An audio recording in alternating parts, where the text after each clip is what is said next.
Greetings. Welcome to Wake the Dead.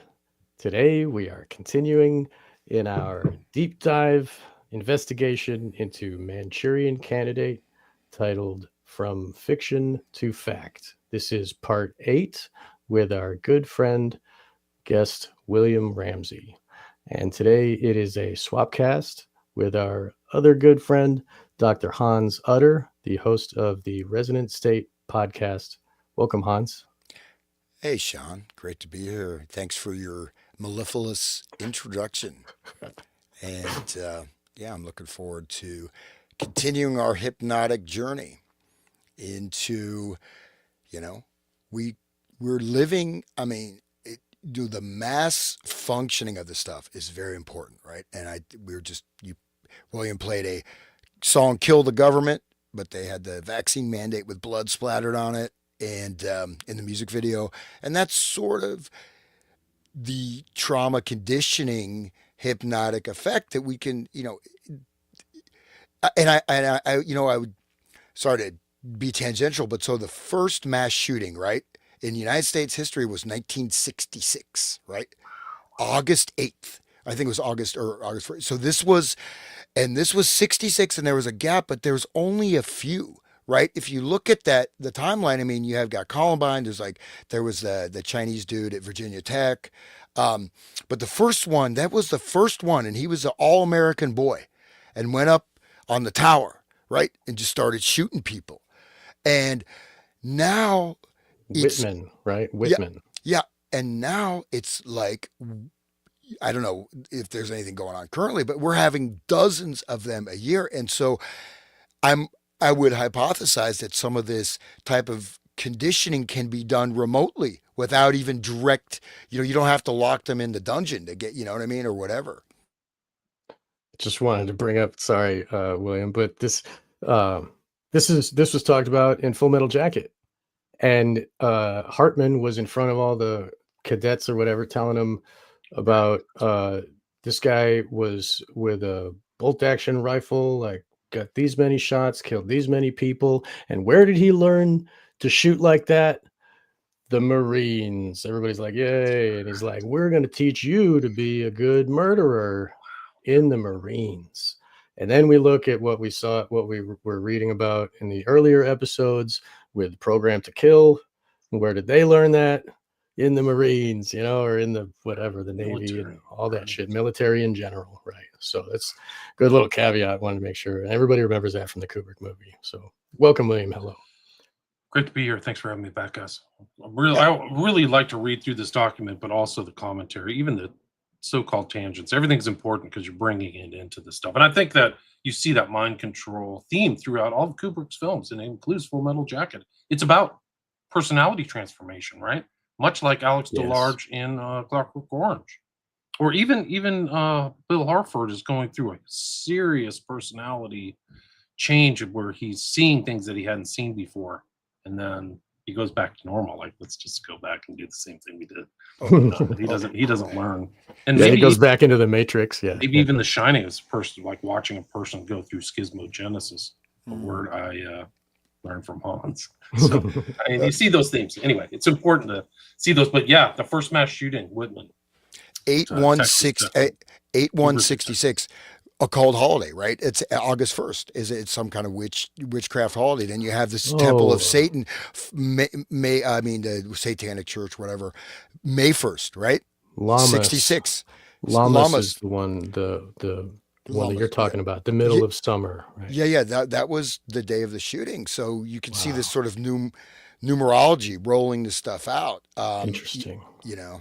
But then there was a gap for the shootings, right? For quite a while. I think there's a McDonald's shooting, and then there was some guy. That's right. That's right. Yeah, and then but I think the largest it was to until recently, I guess, was a Columbine, right? So that Right. And I was watching a little documentary about the Nashville shooter woman and they were talking about how she idolized the Columbine guys. And there is a big cult of people that, misfits that love them and think that those guys are great. And she said that she wanted to become a god like them. And in Wow. order to do that, she had to kill children. Wow. Yeah, to really drive it home, and it's like that's the formula for, you sacrifice Wow. That's children super dark. to become, like, a powerful. So, it's very interesting that she used those terms, just wanted to bring that The up. guy who shot 2 people in Colorado on the same day that Charlie Kirk was killed, was September 10th. He had on his, like, the things that he had on kind of manifesto or his videos was a video of Lindsay Suvarnabhut, who was the Asian neo-Nazi who tried to do a mass shooting in Halifax, Nova Scotia, and her idols were the Columbine killers. Like, she was trying to Of pull off course. Columbine. Oh, And Yeah, so it ties all the way up till today, this Columbine right, stuff and these mass shooting culture or whatever. and right. remember that song? Because I remember like my son was listening to it when he was whatever grade he was in. All the young kids with their pumped up, you better run, better run. So there's that Oh, yeah, song, and it's about Columbine, right? It's about doing a mass school Um, shooting. right, And it was you know what I'm talking about, that song. It was a yeah, 100%. hit song, and right. I so didn't know that was that was what it was yeah, about. if you listen to the lyrics, like you better run, Mhm. and it's literally talking about a mass shooting, and you're going in there and you're killing the popular kids or whatever kids you don't like That's at the school. Marilyn Manson did that too, Portrait of an American Family, the first album of Marilyn Manson, they got a song, "Get Your Gun," and they're singing about, like, or it was "Got My Lunchbox," Lunchbox, I think was the name of the song, "Got my lunchbox and my automatic," or whatever, like, he's got a gun in his lunchbox, and he's bringing it to school, and, like, and that was in '94 or '93, I think, was that album. So that was, like, before the whole thing, and, he was part of the Church of Satan system and where they're rolling out the mass media and all that shit, so, like, he was probably part of that, putting it into the consciousness before it really took off, because I think Columbine was in '99 or whatever, and those guys loved Marilyn Manson. They wore his T-shirts, they would talk about him all the time. So that kind of programming was in their heads. Not to say it's Manson's fault, but whatever, I'm just saying. It's his fault. I I blame have a him. picture of Marilyn Manson with LaVey somewhere. Like they're Right. that close. So, Yeah, yeah, he was inducted by LaVey, and, yeah, and he would Manson Marilyn Manson was also they brought him into the whole Columbine thing. Like he was some kind of influence on them or whatever. So, exactly. Yeah, there was some kind of relation to the mind control that they were being inducted with, and I'm sure it had to do with that type of music too.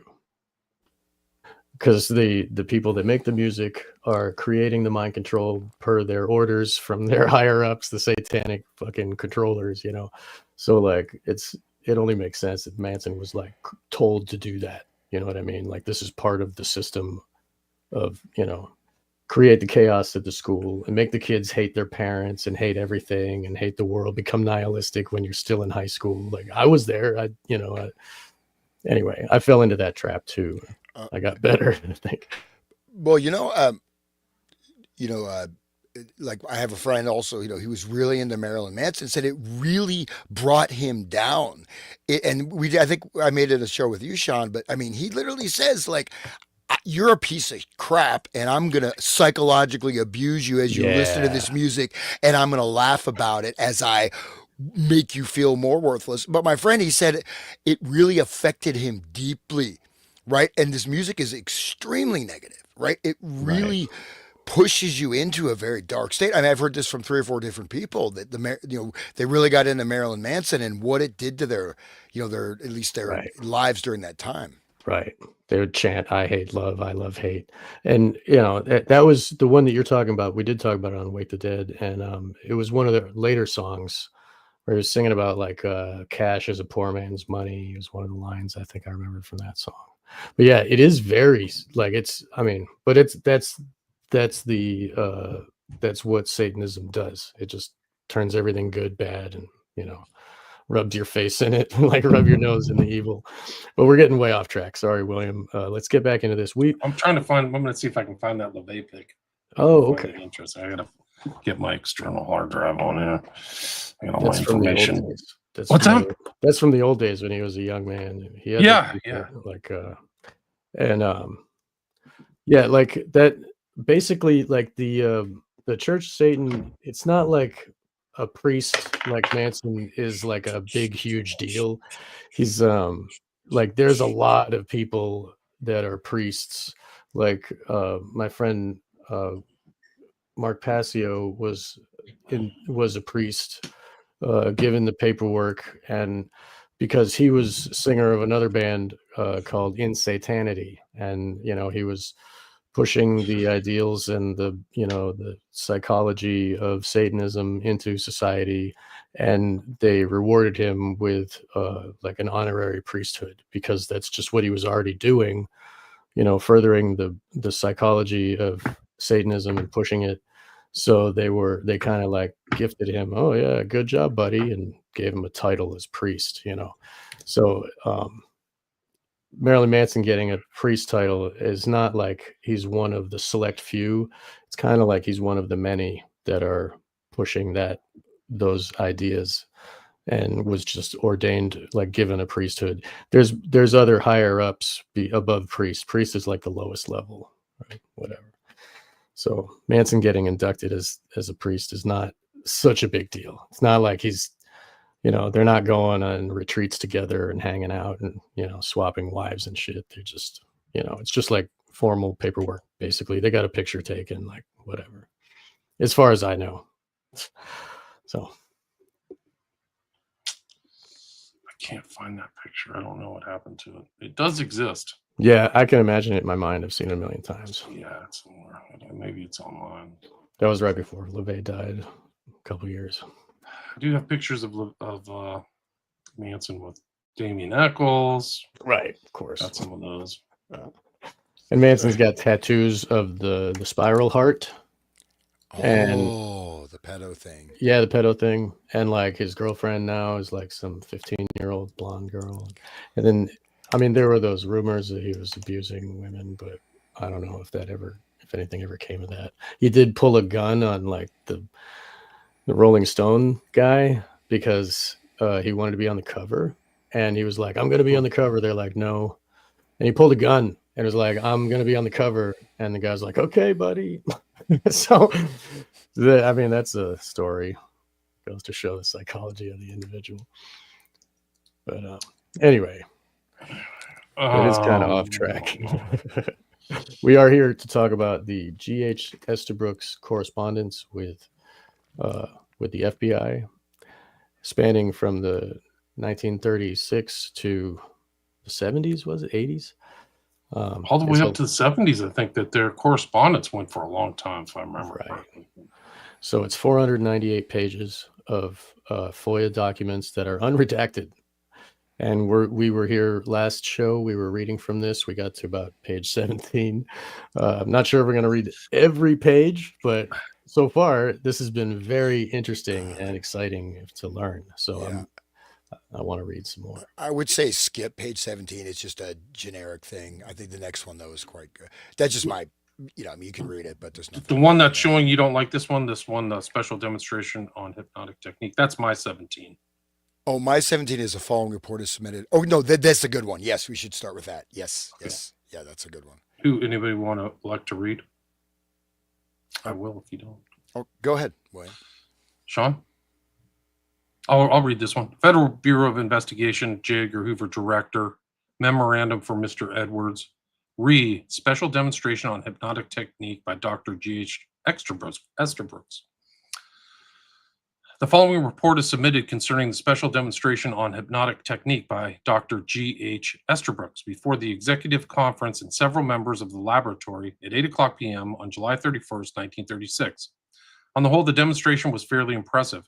It must be remembered that hypnotic technique involves the use of conditioned subjects, and this conditioning apparently takes some time. The more time devoted to it, apparently, the more effective the results.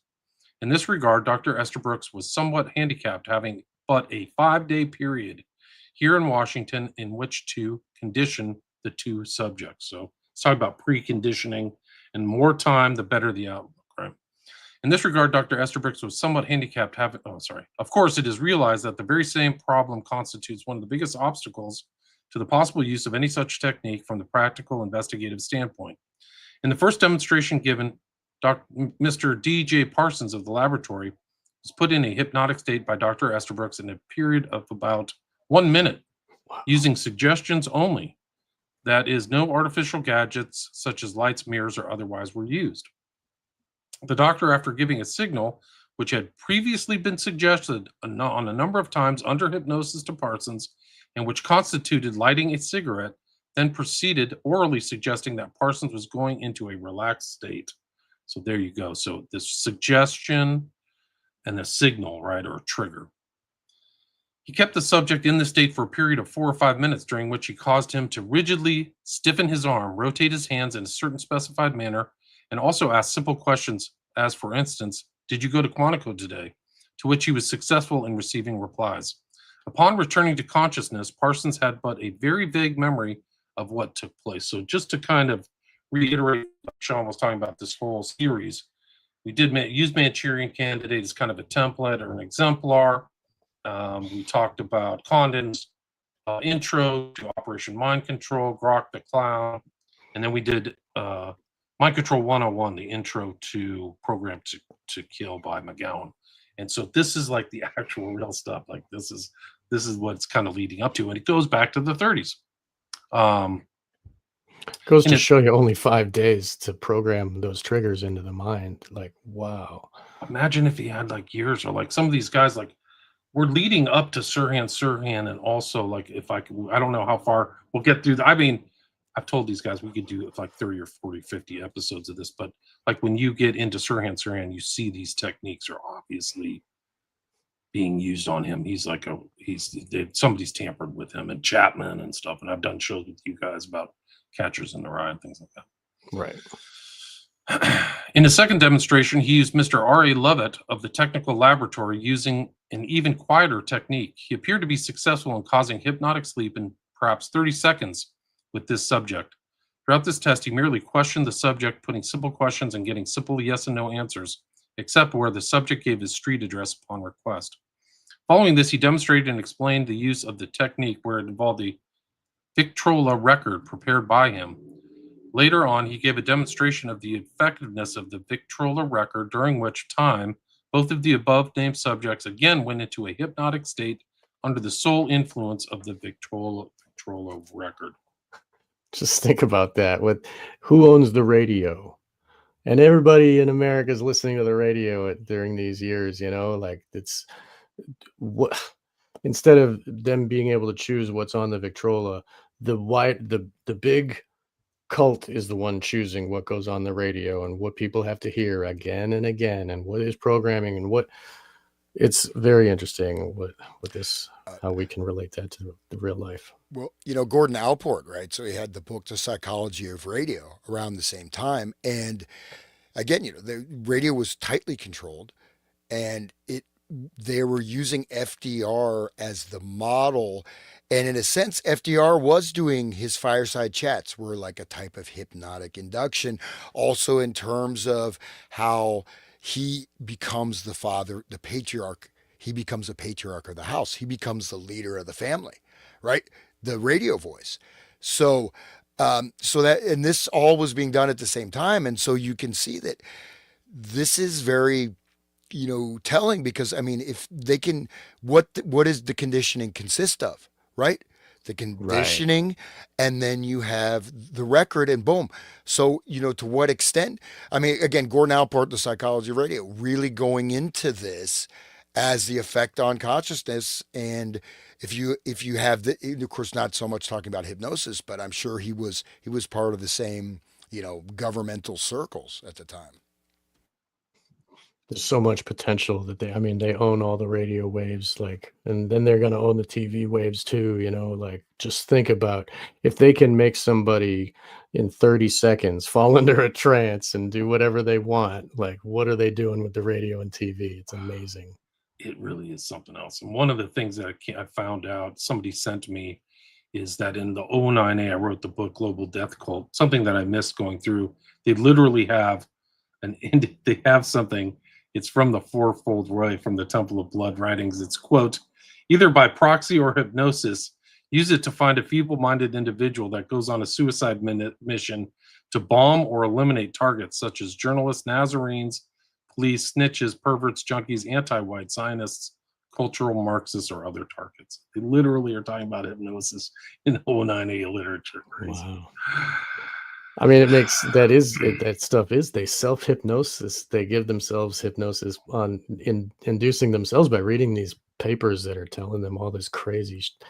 Like we talked about it on my show a long time ago. You were describing about the 09A literature and how it's like free radicals on the internet. It just goes everywhere, and there is no like ruler or authority. It's just this like mind control paperwork that's infecting people, whoever clicks on it to read. It's like that evil book from like that movie. What's the movie? Necronomicon. Yeah, the Necronomicon. Yeah. But it's kind of like it's real, 09 man. inside that. Yeah. It's real. Yeah. Cthulhu. Yeah, Cthulhu right. Fatagan. Yeah. Yeah, bound in human blood. But this is like showing he's like Esterbrook is demonstrating all these techniques to the right, FBI. exactly. So that's it. So Victrola is I think is the old It's the old records. Record Yeah. yeah, the old record with the big like the blunderbuss type of cone. overlook thing, whatever. it's Right, called. right. The record is one of Dr. Esterbrook's voice and was made in the laboratory. It runs for 7 minutes. Subsequently, Dr. Esterbrook undertook a description and explanation of the fundamentals, and possible application of hypnosis. And after his own explanation, invited questions, many of which were put to him by the members of the bureau present. So he's educating all the people at the FBI. Dr. Esterbrook admitted the difficulty of approaching the criminal subject under suitable pretext, but thinks it can be worked out. So he's trying to find some pretext to like zap criminals. He mentioned experimental work which he expects to conduct with subjects of the criminal type in Utica, New York, in collaboration with the sheriff's office. He hopes that he will be able to develop certain of these individuals into excellent informants who will go out and seek information influenced by suggestions made to them in hypnosis, and will later report back only when hypnotized the information they have gathered. The important point in Esterbrook's theory being that the subject himself would have no conscious knowledge of the information he was carrying, nor would he be aware of the fact that he was being an informant. Wow. That right there is the SRA. That's those people, they split mind. Their other consciousness doesn't have the memory that this consciousness has. And so if they're tortured, they'll never know, they'll never be able to tell the secrets. Like that right there in black and white is that's what Manchurian Candidate is all about. Like the guy, you know, he doesn't know why he jumps in the water when he's playing cards. You know what I mean? He's fully partitioned, and there is no knowledge of self. Like total slave. Precisely. Wow. It's exactly Yen Lo when he talks about the weapon, right? Yes. He has a perfect weapon. He has no conscience because he doesn't even know. He has no understanding of that. That's the scene where Lawrence Harvey's in the hospital, right? Right. It's very, that one like summarization of Yen Lo under Condon's book and movie, or the movie, very telling. Yeah. But you know, notice in the beginning of the document, he mentions that Esterbrook mentions he has the technique of having people that will be able to like informational couriers, you know, and then they said, oh, the Bureau's not interested in that. Right? They stated in the beginning, and here they go. They already have that, though. Yeah. They're already doing that. Yeah. But look, go ahead. Yep. have you ever heard a guy named Nate by the name of Nagel in the book, The Man Who Knew Too Much? I've heard of that. Yeah. That's the guy who was like kind of the infamous JFK story who walked into like a bank and shot the ceiling so he could be arrested. But he was supposedly an informational mind control courier like this.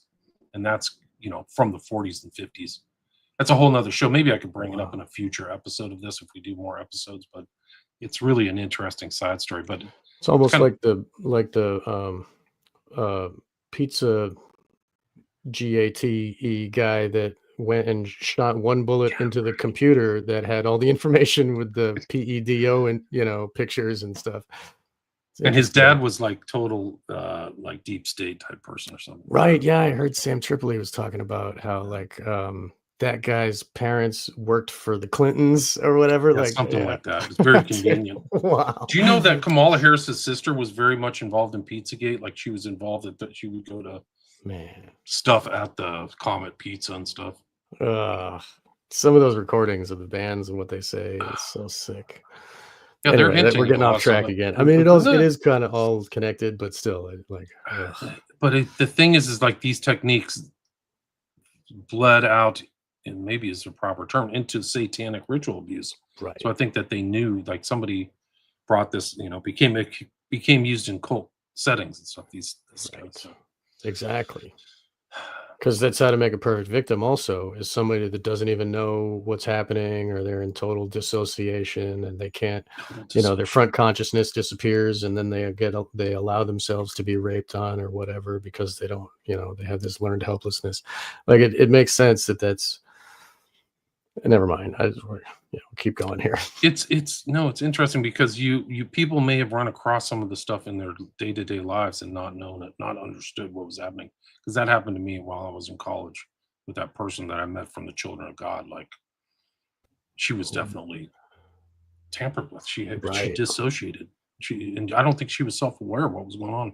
Problem, I mean, the abuse in the Children of God was really horrible. Esterbrooks also pointed out the possibility of its use on witnesses, particularly children, in an effort to better open up their minds to truthful detail in their statements. In general, he appears unusually cooperative and willing to help the Bureau in any way that he can, either in experimental work or in practical work of any kind. So he's making himself of use. I get the impression from him, for instance, that should the Bureau itself be confronted with an emergency situation of some nature which might require the advice or assistance of a psychologist trained in matters of psychiatry and hypnotism, that he would be perfectly willing and, in fact, anxious to give his time to the problem and proceed, if necessary, to any part of the country in order to help on the same. So this is like one of the first instances of these MK Ultra psych people showing up at crimes, right?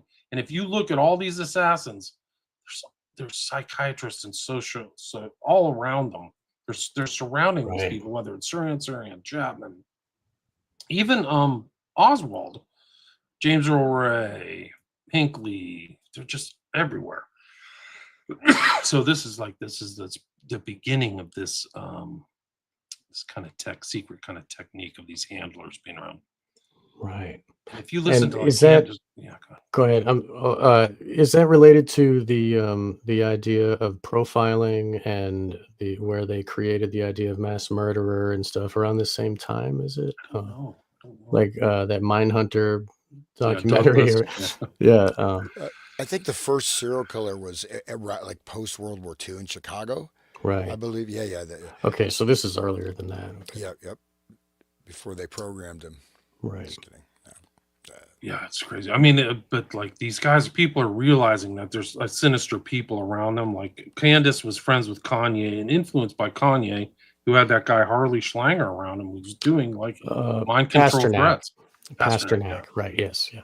And she's using the term handler. Like I haven't heard that in kind of Carmen Parlance. It's like I just realized I was being handled from 2018. Like she came to this realization these people weren't her friends. That's great. I'm glad that. I mean, I wonder about Candace though. It seems like it's too much of a big flashy deal to be honest. I don't know if there's some.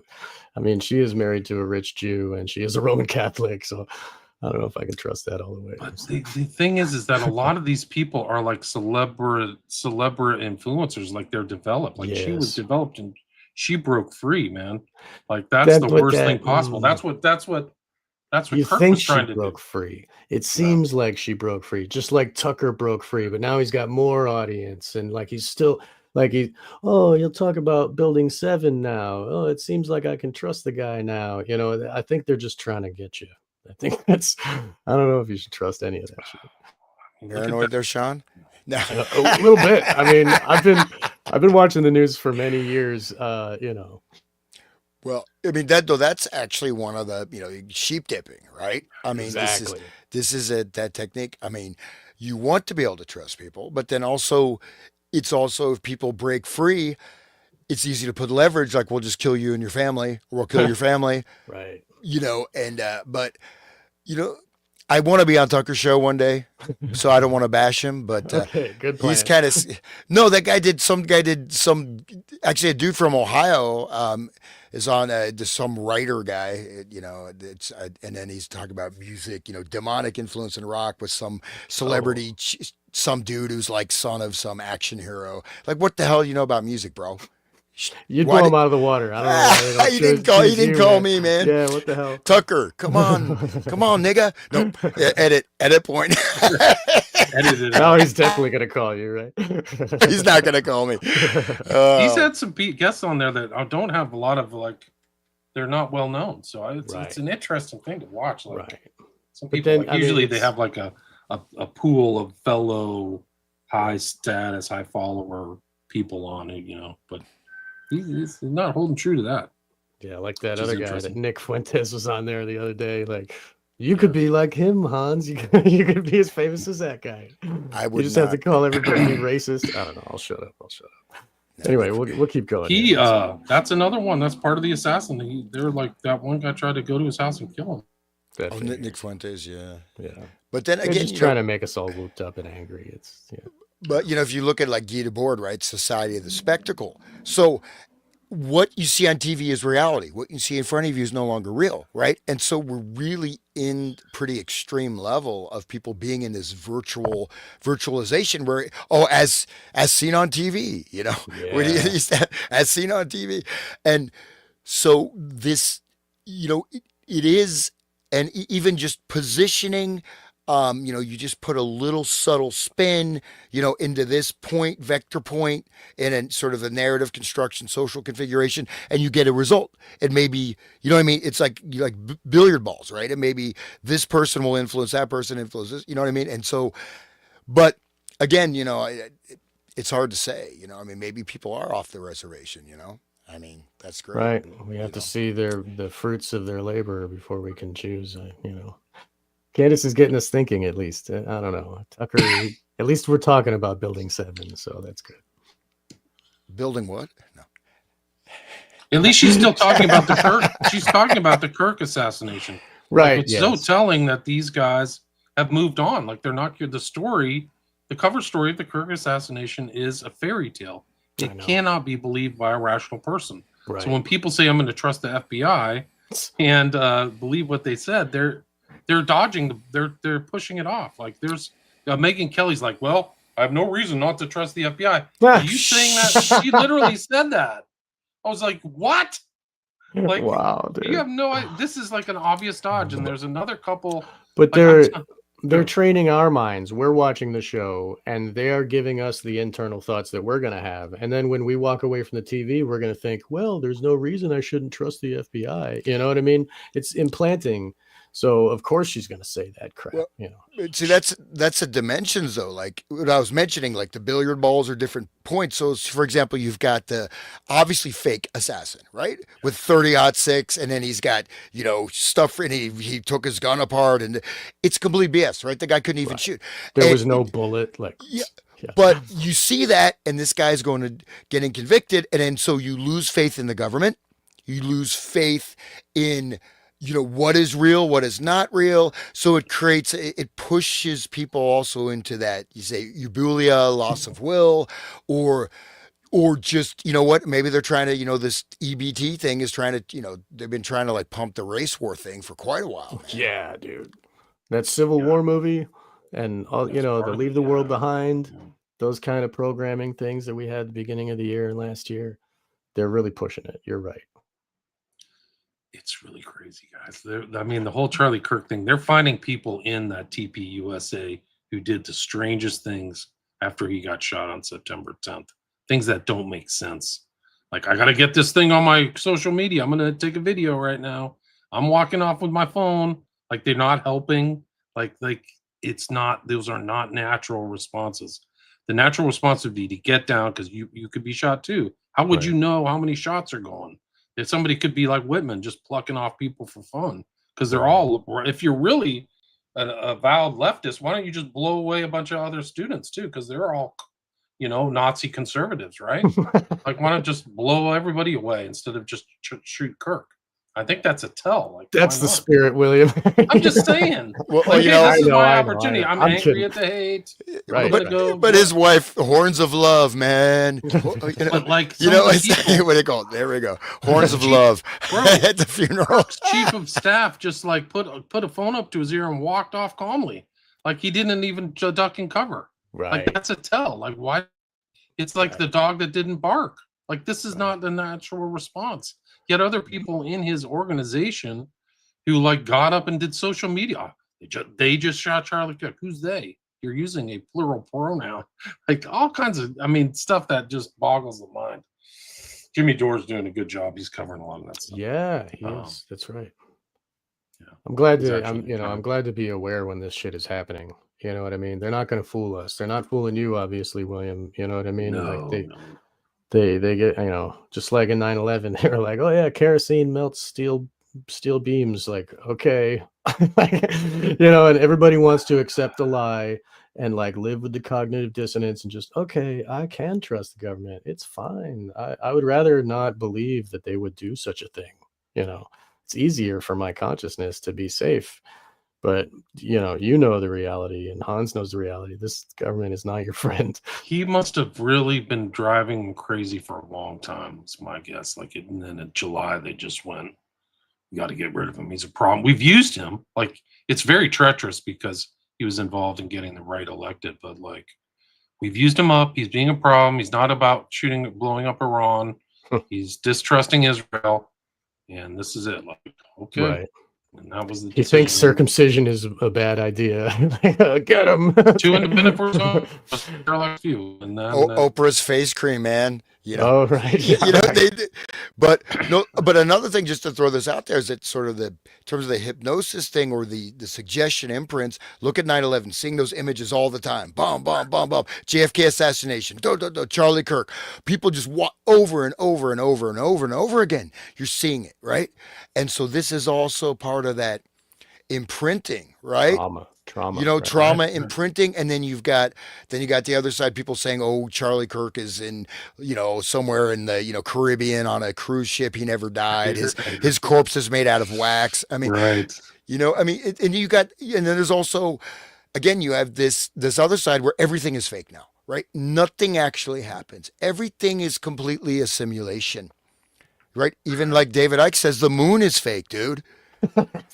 He does. That's like one of the biggest mind zaps imaginable. Well, yeah, I mean, like they're just turning your conscious mind to jelly at that point. Like, believe anything, It's too bad. I mean, that's one of the things people said about the flat Earth is that it's a psyop to just completely discombobulate people's rational senses. Right. And it poisons the well, if somebody the Earth isn't flat. If somebody says like they're telling their grandma, dude, don't tell me that. No, I know. I know a guy. Hopefully, he's not listening. One of the smartest guys I know. He's like a professor or whatever, and he got into the flat Earth stuff, and he believes it, man. I hopefully he won't see this. I actually had the guy Flat Earth Dave on my show. Oh, I remember that episode. I disproved Flat Earth right to his face, and he didn't believe it. Yeah, I was like, well, to take a flight from Peru, you have to go up to the United States, and then you have to fly back down to Australia. And I'm like, I do the freaking and show the flight.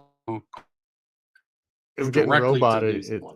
You're getting like a robot. I think the computer is like, oh, we got to keep going. That was a great episode, actually. Everybody should go back and listen to that Flat Earth Dave was like, he's such a grifter.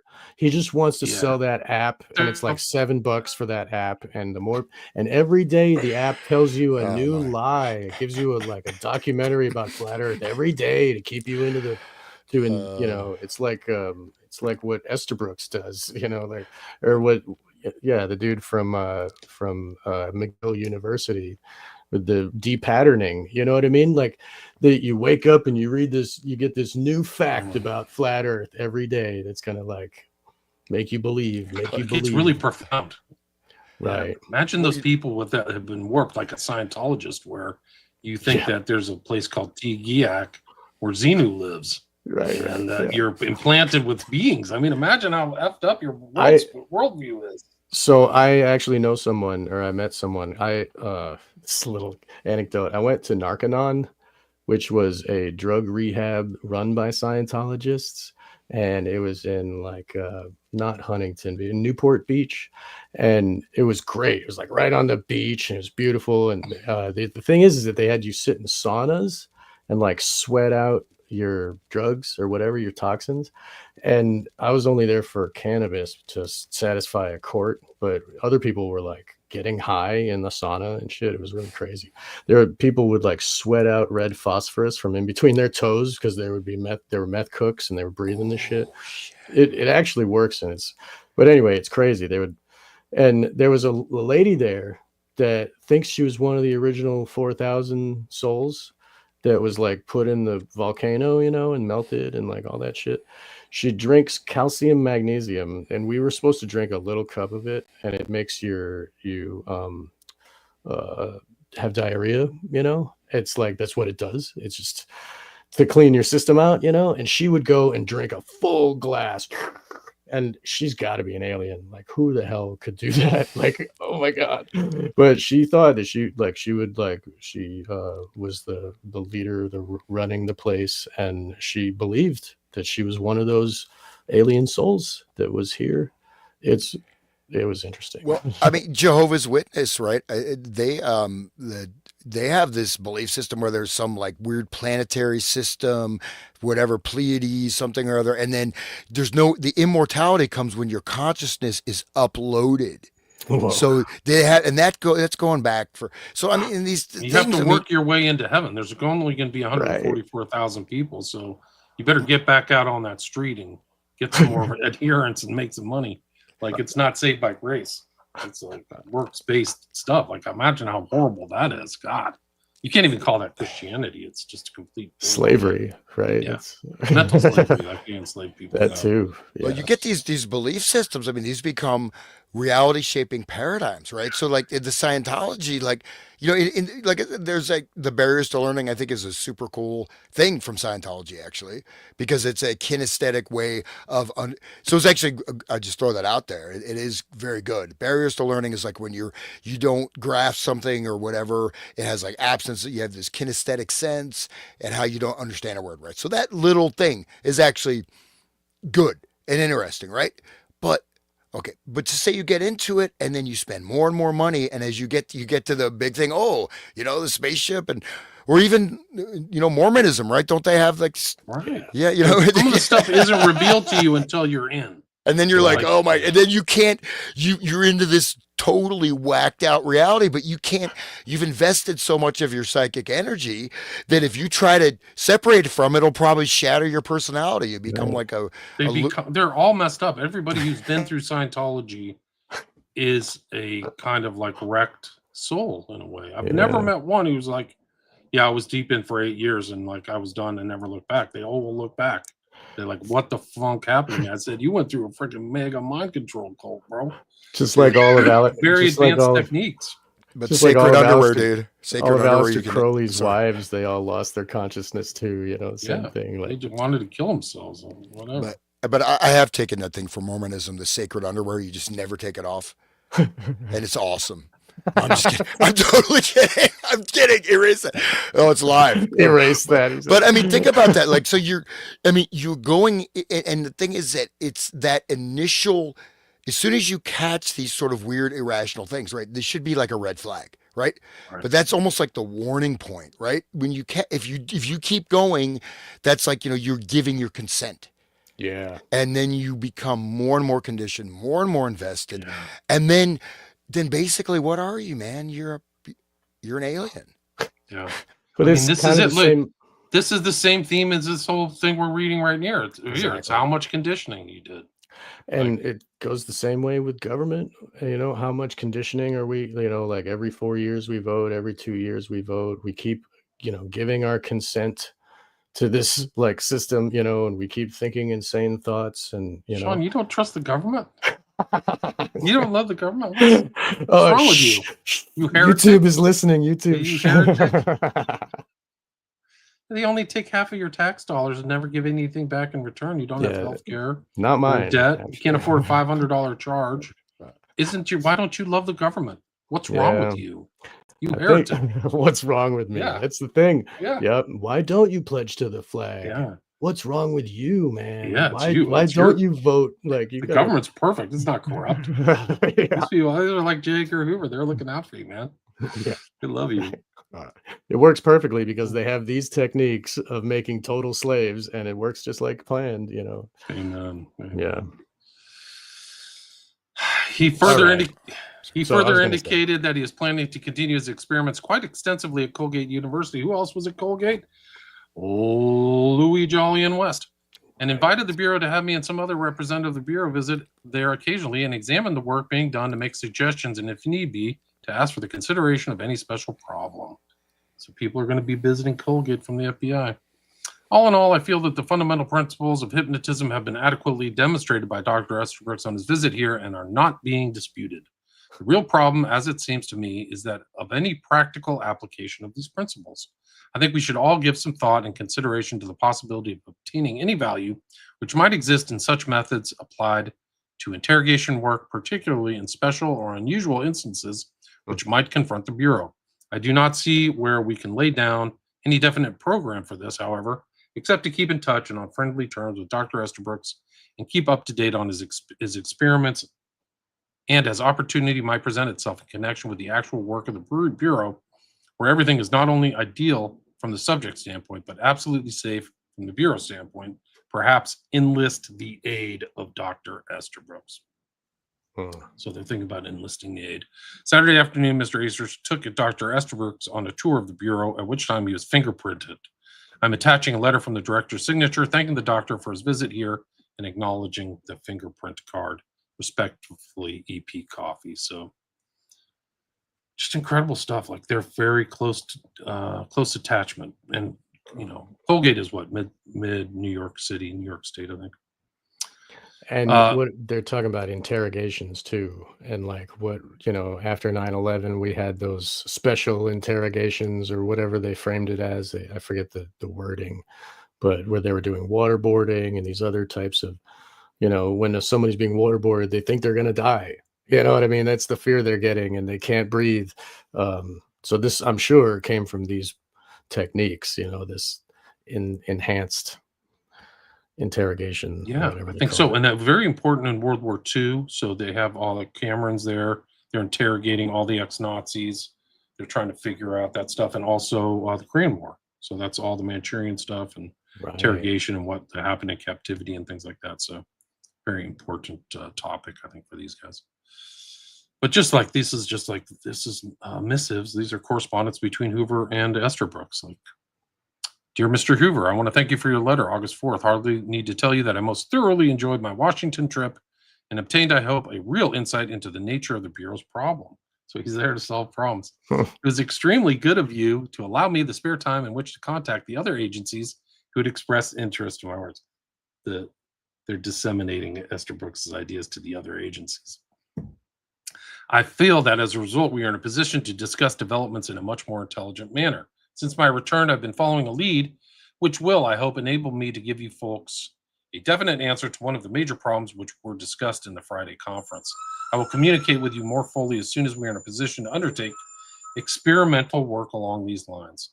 Do please give my sincerest regards to Mr. Nathan, Mr. Coffey, and many other members of the Bureau who I met. I regret exceedingly that you were not able to attend the demonstration in question, but I realize that after all, there are more important things in your office than watching the detailed research work which may come in. I assure you that both Dr. Cutton and myself are extremely interested in the nature of these problems and will do everything we can to assist in their solutions. G.H. Estabrooks, 1936. Wow. So this next one, now you see what that matter he's referring to, right? When you read this, I don't know if you... I can read it if you like. Yeah, go ahead. Okay. August 24th, 1936, Dr. G.H. Estabrooks, Colgate University, Hamilton, New York. Dear Dr. Estabrooks, I have your letter of August 17th, which I have carefully considered. I feel that it would be well to go rather slowly in conducting the experiments to which you refer. That is, so far as any official, formal, or any informal bureau approval is concerned. There are certain definite difficulties in the matter of experimenting in the use of drugs and anesthetics.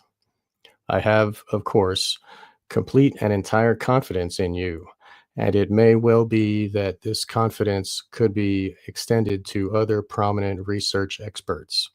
Frankly, however, in view of this extremely delicate character of the work which it is contemplated will be performed, I would much prefer to delay it, so far as the Bureau is in any manner concerned, until a later date, certainly until Mr. Coffey or some other Bureau official has the opportunity to go into this matter more in detail with you. The circumstances indicate that it will be possible to discuss this further sometime later in the fall. I am certain that you will understand fully my position in this matter and will appreciate the importance of the issues involved. Sincerely, J. Edgar blank, J. Edgar Hoover, Director. You can read better than that, Sean. Ah, you bastard. Oh, yeah. No, at least you don't have to count with your toes. But this is right there. We see the drugs and delicate matters. So already there's things that they're not putting in the memos, right? And so we talk about MK Ultra. So what are they getting into, right? What are they already starting to experiment with in the 30s? Right. Anesthesia as well. Yeah. Well said. Very well said. And yeah, guys, so, I've returned to YouTube. So welcome back, everybody. We've got about 125 live listeners. Thanks, everybody, for listening. Go check out The Resonant State with Hans Uter and Wake the Dead with Sean McCann. On my side, we're all restreaming this, which is really cool. But on my side, I will put links to those podcasts in the show notes so you can just kind of click through. If you have any questions, feel free to ask any questions, too. A lot of great comments in here, guys. I forgot that Scientology teaches you a clam, that you're literally come from a clam. They teach like a version. It's true. They teach a version of like Darwinism that you're formerly a clam in a past life. Wow. Like imagine the dehumanization. So a great comment. I don't even want to say that out loud. I'll get banned. FUQ, pal. I know what that means. Anyway. Charlie videos a trip. I didn't see that. Great live stream. A lot of compliments on the series. Series has been awesome, George. Thank you guys. Really appreciate the listens, and I appreciate if you guys resend all this stuff or like put it on your social media. I don't know if these guys have an ad budget, but I don't have an ad budget. So any social media retweets or anything like that is much appreciated. So thank you all. I don't have a food budget, man. Who does? Anyway, yeah. Just, I mean, I don't know if you're trying to pull this train to a halt here, if you wanted to keep going, but I'm not. I have another couple hours. I got 2 hours. Whenever you guys want to go, I just was trying to get that out. We're almost at the hour mark, so I was just trying to. Yeah, that's fine. A little. Yeah. I am a clam. Self-advertisement. You got the brains of a clam. Well, I do. Sean, you're too far away for me to slap you, dude. Yeah, I know. And we're bashing you. We're an hour in. He's insulting. Oh, no, we can't. We got to worship the clam, though. That's why, Well, that clam is okay. Let's not go there. All right. The bearded clam. Anyway, okay. He has to walk delicately in the drugs and anesthesia, so they have to go carefully. That's what that last one was about, right? Yeah, in the matter of experimenting the use of drugs and anesthetics. So there you go. This is 1936. They're thinking about it, right? So that's how you kind of know these people are all talking about MK Ultra. This goes 20 years before that, right? I think 1937 is when they first synthesized LSD, or they discovered it, and then apparently they synthesized it in 43, but it was like 37. I think that was the real date. And then Albert Hoffman went and did the bicycle ride in 43, when they say is the official time, but 37 is right after 36, right after these, I didn't know that. where they're talking about the the drugs that they're going to be using. Wow. Very interesting. Because Hoffman was given the recipe. It wasn't like he just discovered it by accident. He found there was a book already printed. He's like just following directions on how to synthesize the stuff. Interesting. I didn't know that. Anybody? Is this one worth reading? Should we do that? Yeah, I think the next one is good. Can I read that? Yeah, please. Okay. Yeah, all you. All right. Memorandum for Mr. Nathan. Read Dr. G.H. Esterbrook's experiments regarding developing the hypnotic state in experimental subjects.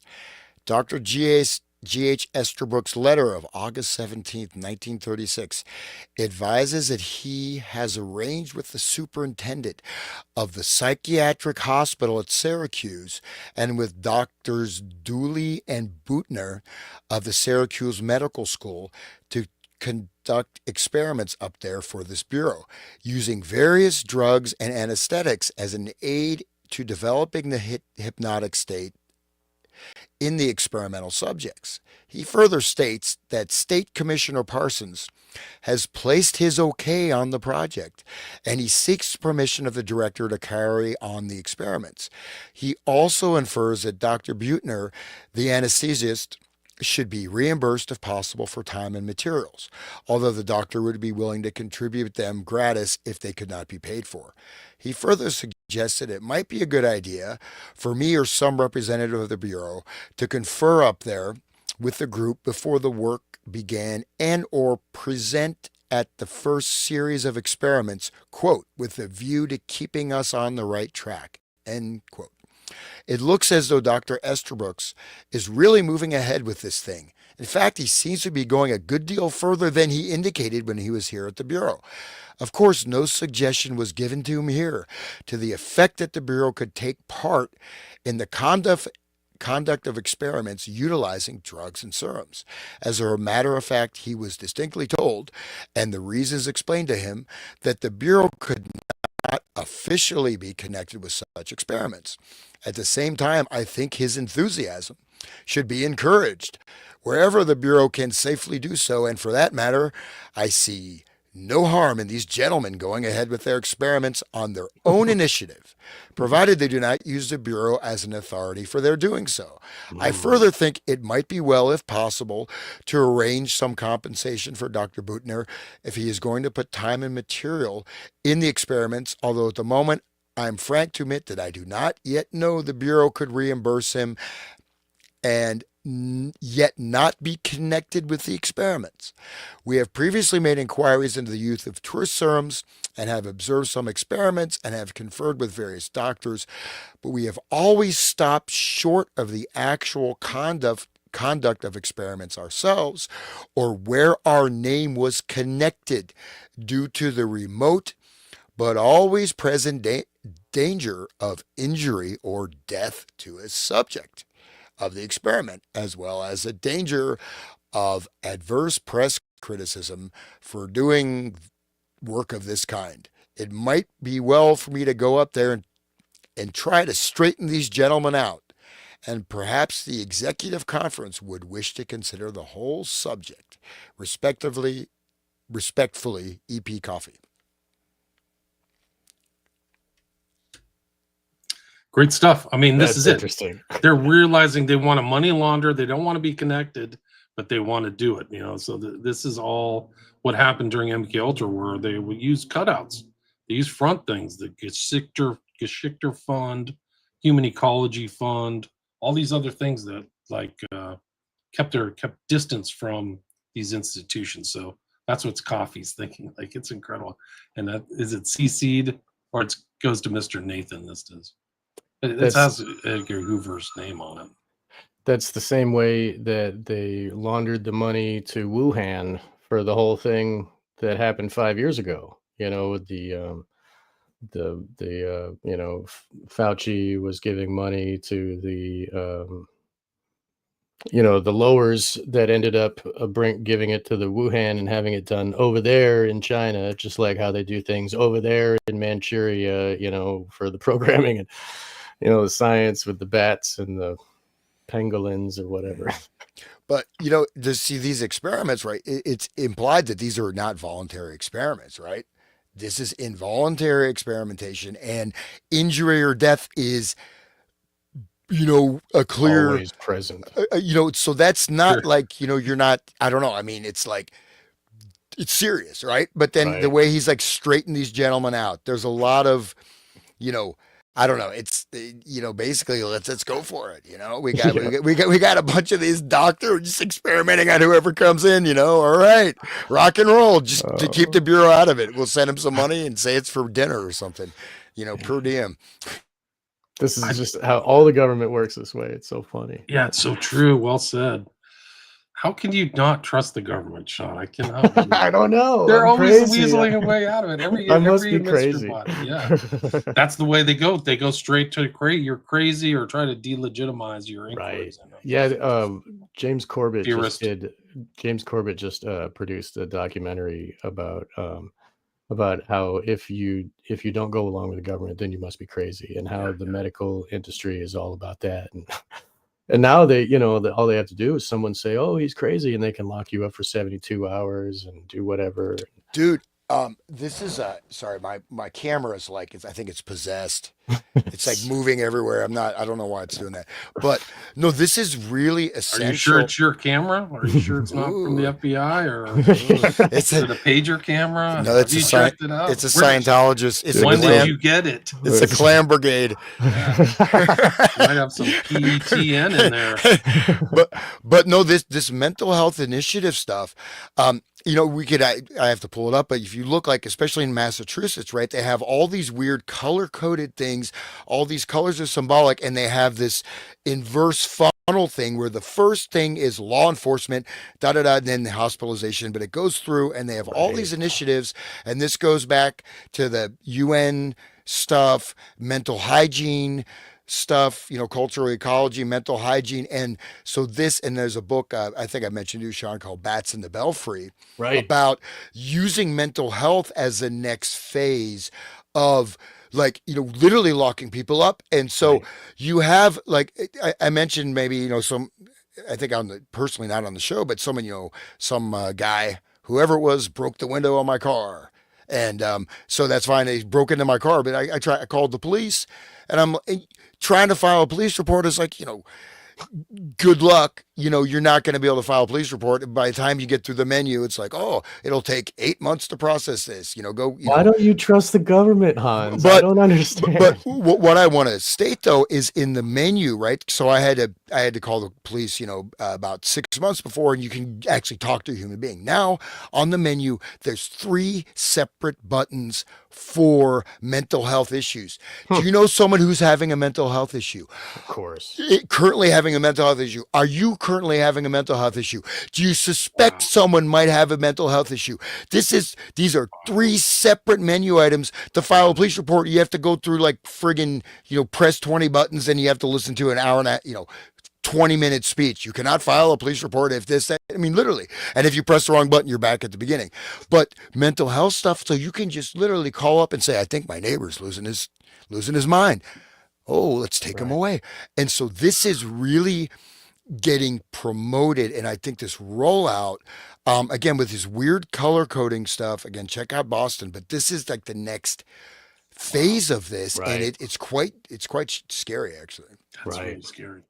I mean, that, but like, they're putting it in your brain. Like, do you have mental? Well, I'm not thinking about that. I'm trying to pay rent, but now that you think about it, maybe I am crazy. Like, what am I looking at this for? I had an earlier guest, World on Mute. Her name was Lisa Moran. She showed me this. This is crazy. So, like, if you find somebody online, it's a narc website. See something, say something. Yeah. Keeping it real on the move. Get the app. You can literally get it see something, do something, report online digital harms. Wow. I think your words are hateful. Yeah, I think you have trouble regulating your emotions. Even better. Protect our democracy by snitching on free speech and getting people arrested. Exactly. This is 1984 right there. Dude, this is real. This isn't like, so people have disinfo, hate speech, incitement, or harassment. Jesus. Wow. Dude, I am talking to Sean. I must have some mental health issue. I got you back for saying I have a brain of a clam. No, no, It's I'm my just problem for COVID talking to 19 Clam alert. all the time. no, but I mean, the thing is, that, like, literally, like, I mean, they try to push this stuff, and whatever. I'm gonna get into it, but I had something like, physical stuff, and this lady is like trying to like. I'm like, I know my mind. I know what's happening. I know my psychology. You're not gonna tell me don't push or convey this to other people. It's very dangerous, right? And and the thing is now maybe a lot of people are freaking out, but then it's like, what is a mental health issue, dude? What does it even mean, mental health, right? What the heck is mental health? I mean, really, what does that word even mean? Mental. It comes from mental hygiene. Right. It's mental hygiene. This is mental hygiene, which means for like the 411 thing, essentially, right? And then go ahead, Sean. Doesn't that come from eugenics, like genetic hygiene, really, in the end? Like the feeble-minded are the ones that they would sterilize and weed out, the weed races or whatever, Sanger used to say. Isn't this the same? Like that way it gives them the authority to go in there and like if someone deemed you feeble-minded back in this time in the 30s, and even Hitler and the Germans thought it was a great idea. They were like, look at America, they're doing great. Look at how they're just taking those retards and tying them down and taking out their, reproductive organs. And that's just the law. That's just what happens. And, it's like the government owns your body. They even did it to didn't they do that to Kennedy's sister? Yeah, they gave her a lobotomy. Yeah, and I thought they took out her, gave her a hysterectomy also. Maybe they did. I don't know. Right. Yeah, with the lobotomy thing, that's a whole nother freaking rabbit hole to go down there. Oh Jesus. yeah, that dude who invented lobotomies, he was like on a hiking trip and gave someone a lobotomy with his like stone axe thing. Like, Wow, dude. yeah, that guy was a Wow. psycho, man. Yeah, the lobotomobile is just like, oh my god. He would But go around in a car. if you guys don't mind, I just want to read this real quick. I just pulled this Yeah. up on Boston. So I think is pretty cool or interesting. So here we go. Mental health challenges in Boston have reached crisis levels, particularly among youth, with a significant increase in reported sadness and hopelessness. From 2015 to 2021, the percentage of high school students reporting persistent sadness rose from 26% to nearly 44%.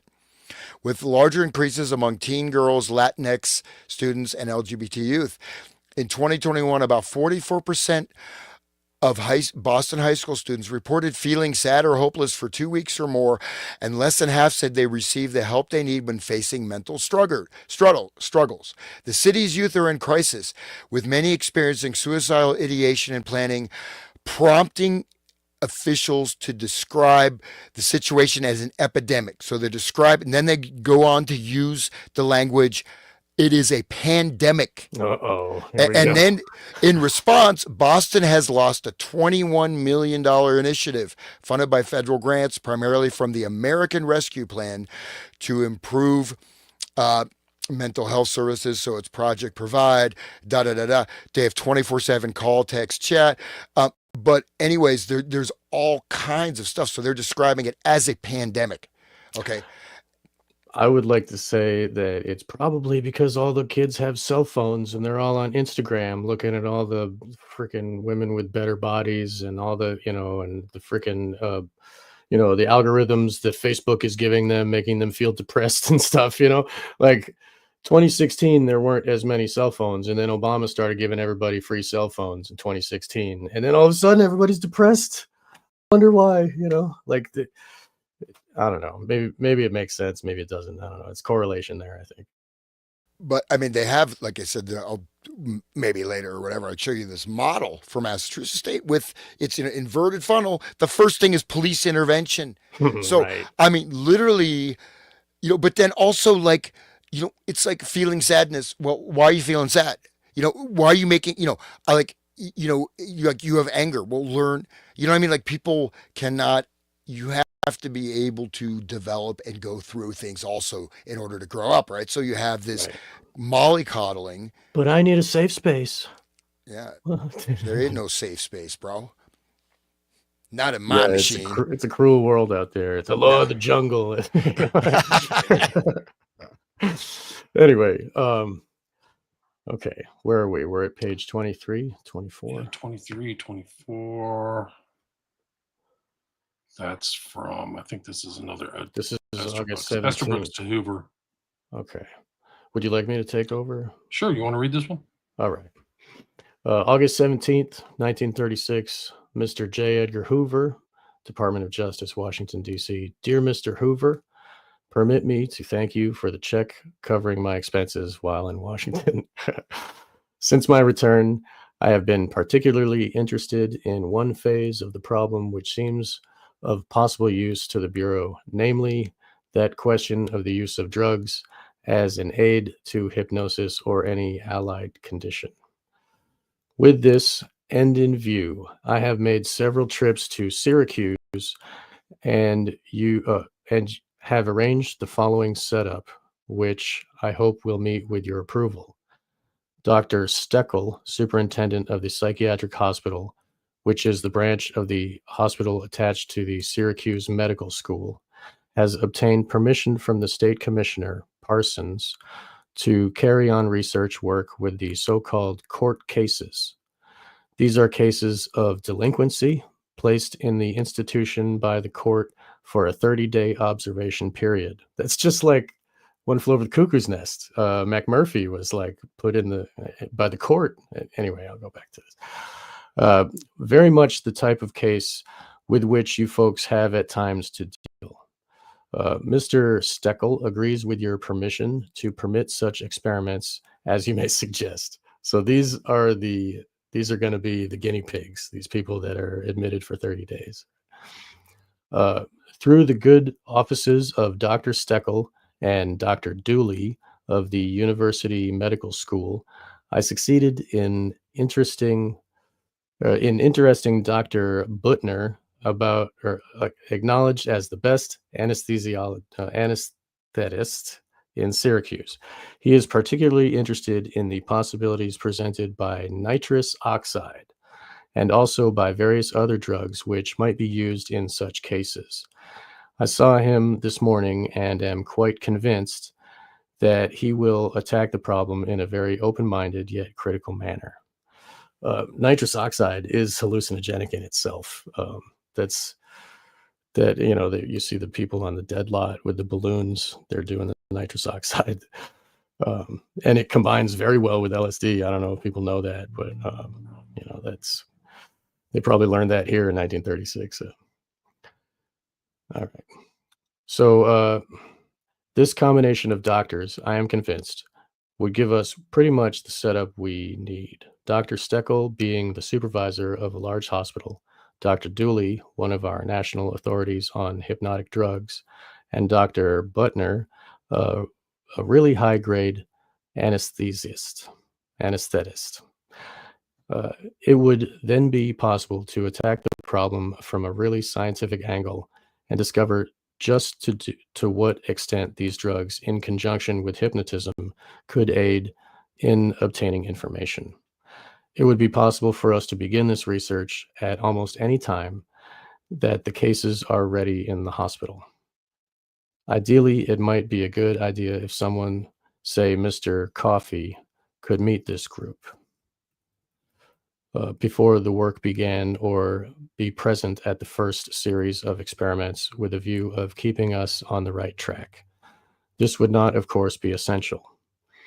Would it be at all possible for Dr. Butner to receive some compensation for the time and the materials which he might use? I told him that I would mention this question to you, and he replied that while he would be extremely glad to receive such compensation, he would be willing to contribute time and materials for the furtherance of the cause.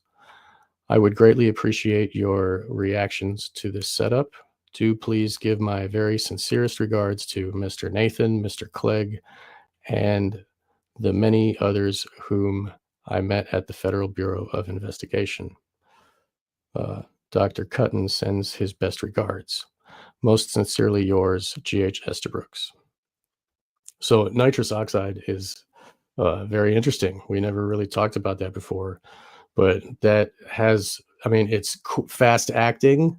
It can bring you to another place mentally, like really, if you go hard on the stuff. And it even has anesthetic, it puts you out, like it'll make you knock out completely in a blackout if you do too much too fast, and it goes away in seconds, and it's not traceable. They can't like test your pee or your blood. It's not like in your system anymore. Like your brain metabolizes it very quickly, and it goes away very quickly. Like in 5 minutes, it's gone again. So it's interesting that they're going for nitrous oxide, and they can put it in the air. They can like clandestine attack somebody with that stuff. I like the euphemism. It would be possible to begin this research at almost any time that the cases are ready. So, Right. It's like they're starting to realize like we have to start using different terminology for what we're up to. Like, Right. Unsuspecting victims didn't say unsuspecting criminals or whatever. But they're the delinquents, right? So that it implies juvenile delinquents potentially. But these are people that are not necessarily crazy. They got some core problem, whatever it is, right? And they're there for a brief period of time for observation or just in lieu of going to prison, right? Sometimes you just go to the hospital instead of going to prison. Right. These are the people they're going to experiment on. So these are not even psychiatric patients. These are probably relatively normal people, right? And the way they use the word attack the problem, right? There's there's very like military, like let's go. Furtherance of the cause. It's like we have a cause, we're attacking. Yeah. Right. And like really even if he doesn't get paid, he's willing to donate his time and like he really wants to help mind control the public. He wants the resources of the FBI, probably is what he's really trying makes to sense. do. He probably has a little bit of a sub rosa idea. But here's a comeback. Here's right back J. Edgar Hoover. I can't see who else he CC'd on this, but it looks like Mr. Coffee. With reference to your letter, August 28th, 1936, the Bureau has since received the request of the Torch Club for a speaker before their dinner on October 19th, and I've designated EP Coffee to fulfill this engagement. I wonder what the Torch Club is. Good question.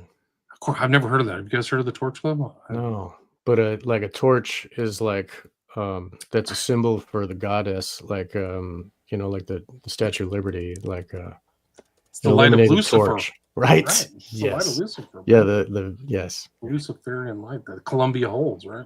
Right. Accordingly, I think your suggestion is well taken that Mr. Coffee utilized this opportunity to confer further with you while he was in the vicinity, and he will therefore plan to be in Utica all day, 19th, and if necessary, the 20th. These dates will conveniently fit with your plans at that time. Sincerely, J. Edgar Hoover. Like this, just more correspondence. Best regards, Nathan. This is back to J. Edgar Hoover from Estabrooks. I don't think there's anything really that relevant. Here's another memorandum for the director. This is a good one. Is it not good? I don't know. It just shows that all these guys are involved. At the executive conference held today, at which there were Tolton Wright, so that's J. Edgar's lover, Quinn, Tam, Clegg, Foxworth, Schilder, and Nathan gave further consideration to the matter of the executive's conference action of September 4th, 1936, relative to the continuation of hypnotic experiments with Professor Estabrooks. It was decided by the conference that inasmuch as Mr. Coffee is to speak in Utica, New York in October at the Torch Club, whatever that is, it would be appropriate for him at that time to confer at length with Professor Estabrooks with a view to ascertaining whether it would be advisable to make arrangements to send the Bureau representative for a further 2-week study with Professor Estabrooks in order that said Bureau representative might be developed to perform hypnotic work himself, right? So this is the bleed over. We can get rid of frickin' Estabrooks and just do it ourselves, right? This Clyde Tolson, that's the gay lover dude. In the sand at the beach there, the saddle shoes. The share screen right there is the Torch Club. If you want to share that. I do. do you think that is? What's it? What is it? Oh, there's a And lot of them East Coast. yeah, all these states, they got one in Columbus there. Oh, let's go. Yeah, right. So Centennial Club. Find it. Torch Foundation. What is this? It started in 1920s. I looked at it. So it's like supposed to be like a interdisciplinary, meeting of minds, various stuff. I may join that. It looks kind of cool. It's exclusive. You could be a founder $100. society. Just pony up $5,000. Oh man. Ooh. Torch Foundation. Torch Foundation, tax deductible. Torch Foundation grants. Torch Long Life Learning Mission through grants awarded.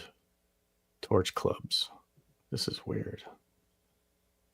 So I wonder, yeah, it doesn't really say what it is. 1926. Wow, big. Like, what do you do? What's the base? What is Torch it? Foundation. We just You have can torches. you can donate, and you can join. There's a lot of clubs, though. That map shows that there's like clubs all over the country. Yeah. Okay, let's see the honor roll. Let's see who's. Oh, these people seem important. Yeah, this doesn't make sense to me. I don't know what it is. I'm sorry, guys. I'll stop sharing. Here we go. I wonder if anybody knows in the comments knows what the Torch Club is. Let me know. Should have looked wiki. It was what it told us. Tara just woke up. So happy to see this live. Happy Monday, y'all. Happy That's Monday, Tara. Tara. Thanks for joining us. I think you can restream this too. Like you're able to like go onto your YouTube channel and send it to your followers too if you haven't. It's on my YouTube. I think I'm restreaming. I think there's a capacity Listeners. for a listener to actually restream Oh, okay. restream like they can push it forward or something. It's not just like Well, everyone is welcome to do that. All your Yeah. listeners. Yeah. This is interesting. It's just they're 1936. They're just following up on Estabrooks. Messrs. Quinn Schilder and Nathan thought that further experimentation and study should be conducted by the Bureau Lab. Mr. Schilder stated he saw no objection to writing a letter every couple months to Estabrooks. So this is where the FBI decides, hey, we can do it ourselves. Right. This is Tam, so another big wig at the. This is interesting. It's the lie detector thing. I'll read this one. August 6, 1936, memorandum for the director. So this is for J. Edgar Hoover, and all these other people are CC'd, Coffey, Clegg, Tolson, Tam. I observed with a great deal of interest the experiments conducted by Professor Estabrooks at the Bureau relative to the use of hypnosis in criminal investigations. Admitting that but 1/5 of all adults are susceptible to hypnosis, I believe that this subject presents very definite possibilities for the Bureau within a limited field. In every gang and mob, there are weaklings. I believe that through these weaklings, we may obtain a great deal of valuable information. Wow. In the Bremer case, Bolton, of course, talked voluntarily. Who's Bremer? Is that I recognize it. Well, is that's that the one with the abducted the baby or whatever? Wasn't it Bremer? I'm not Abducted sure. Charles Lindbergh baby? I don't know, maybe not. If he had not, I feel that through the use of hypnosis, we might have obtained valuable information from Volney Davis, Edmund Murray, and the minor members of the gang, particularly the women associates. We are confronted, of course, with a practical difficulty in developing both a technique and a skilled operator to handle this type of work. I believe Dr. Estabrooks' suggestion that the lie detector be utilized as a mechanical means of inducing the subject to relax, etc., has decided possibilities, as does the further suggested use of the pretext of the hypnotic operator to be a doctor who is to prescribe for the subject. So we talked about the psychogalvanometer last time, right? Right. Yeah. I believe that the laboratory should give serious, immediate, and continual attention to the development of a proper expert in this field and suggest that some person be designated, preferably with some educational background in normal and abnormal psychology, to spend some time at Colgate with Dr. Estabrook in order that he may be qualified as a hypnotist. In the selection of a personnel for this assignment, it is, of course, not necessary that the person chosen have an academic knowledge of psychology at the time of his selection, because by concentrated study, a person could acquire all that is incorporated in legitimate textbooks on this subject in a period of 3 or 4 weeks. Respectfully, EA Tim. So there's not a lot of writing at that time, I guess, right? If you can do it in 3 or 4 weeks. It's funny that they saying 1 in 5 is hypnotizable or whatever, and they can use the dupes. And then you look around at society and look at how many stupid people there are, and how they're being used as dupes, and they're all voting for our enslavement and shit. Excuse my language. That's crazy. Erica Kirk is speaking in front of a banner with a torch on it. That's weird. Oh, right. And that's the queen, the goddess. This is they had to reschedule something because of unforeseen circumstances. Torch Club, they needed a substitute. H.R. Whitley. I'm not sure how much I would be able to relax if I was hooked up to a machine. It says like the machine will be used to make the people relax. Like what you just read a minute ago. I don't know if that makes people relax too much, being hooked up to wires like that. Kind of a nightmare. But the next one, or this, I think I'm on the page. This 30, is I have 32. Okay, I'm 33. This is interesting slightly. You see that? Does anybody else want to read, or should I'll read it. So, October 26, 1936, G.A. Estabrooks, Colgate University, Hamilton, New York. Dear Dr. Estabrooks, I am in receipt of your letter of October 19th, 1936, and wish to advise that Mr. Coffey looks forward to his conference with you this week. With regard to your reference to the work of V.B. Lyons, Institute for Juvenile Research, Chicago, you are advised that Mr. Lyons' research has previously come to the attention of the Bureau and has been found to be very interesting. Sincerely yours, J. Edgar Hoover. So they're experimenting with youth, right? Yeah, juvenile, right there, straight up juveniles. Right. So, just like Charles Manson was in the youth homes and was, I guess I don't know the specifics of it, but I know that so was Lee Harvey Oswald. There you go, right. And who's the guy from Boston there? The king, the Irish mobster. Whitey Bulger. Whitey Bulger too, yeah. He was MK. He was given like heavy drugs when he was at Alcatraz. He was a test subject. There's no question about it. Exactly. Right. Super violent. Let's see. Duties. Coffee couldn't make it up north. I wish you'd revert Mr. Coffey to the name of V.B. Lyon, Institute for Juvenile Research, Chicago. I've just been reading a review of his work in psychological abstracts. Apparently, he has some interesting slants on the lie detector. Sincerely yours, Esterbrook. So, more correspondence. There's things, they're just trying to straighten things out. Rearranging conferences. Police problems of today. The letter has been received. Just kind of comment on my address. That's Esterbrook's to somebody. I don't know who it is. Publications being sent. Dear Mr. Hoover, October 23rd, 1936, from Colgate. I've just been reading your article, Police Problems of Today. It seems you make one very excellent suggestion there, namely roll of honor for policemen who died in the performance of their duty. I think of a few devices which tend more to the creation of a proper esprit de corps than some such memorial in a shrine at Washington. I've enjoyed this article very much, and I'm hoping that you will keep me on your mailing list for future reference, George Estebrooks. Let's see, Coffee informed me, Butner to somebody. I don't know who that is. Dear Dr. Steckel, Syracuse Psychiatric Hospital, 1936. Mr. Coffey has informed me of the interesting conference he attended with you, Dooley, Butner, Estebrooks, at which time the possible influence of both drugs and hypnotism in connection with the interrogation of criminal subjects were discussed. Mm-hmm. Undoubtedly, this Bureau would find valuable data concerning such influence if ever established and reported. The efforts directed along this line by you and associates are most commendatory, and I shall be very pleased to hear from time to time progress which you may make in this regard. It's kind of weird marks on the paper, isn't there? Like kind of weird symbols and No, I mean just like the handwriting, and that. But anyways. So they want to drug and hypnotize criminal subjects that are being interrogated.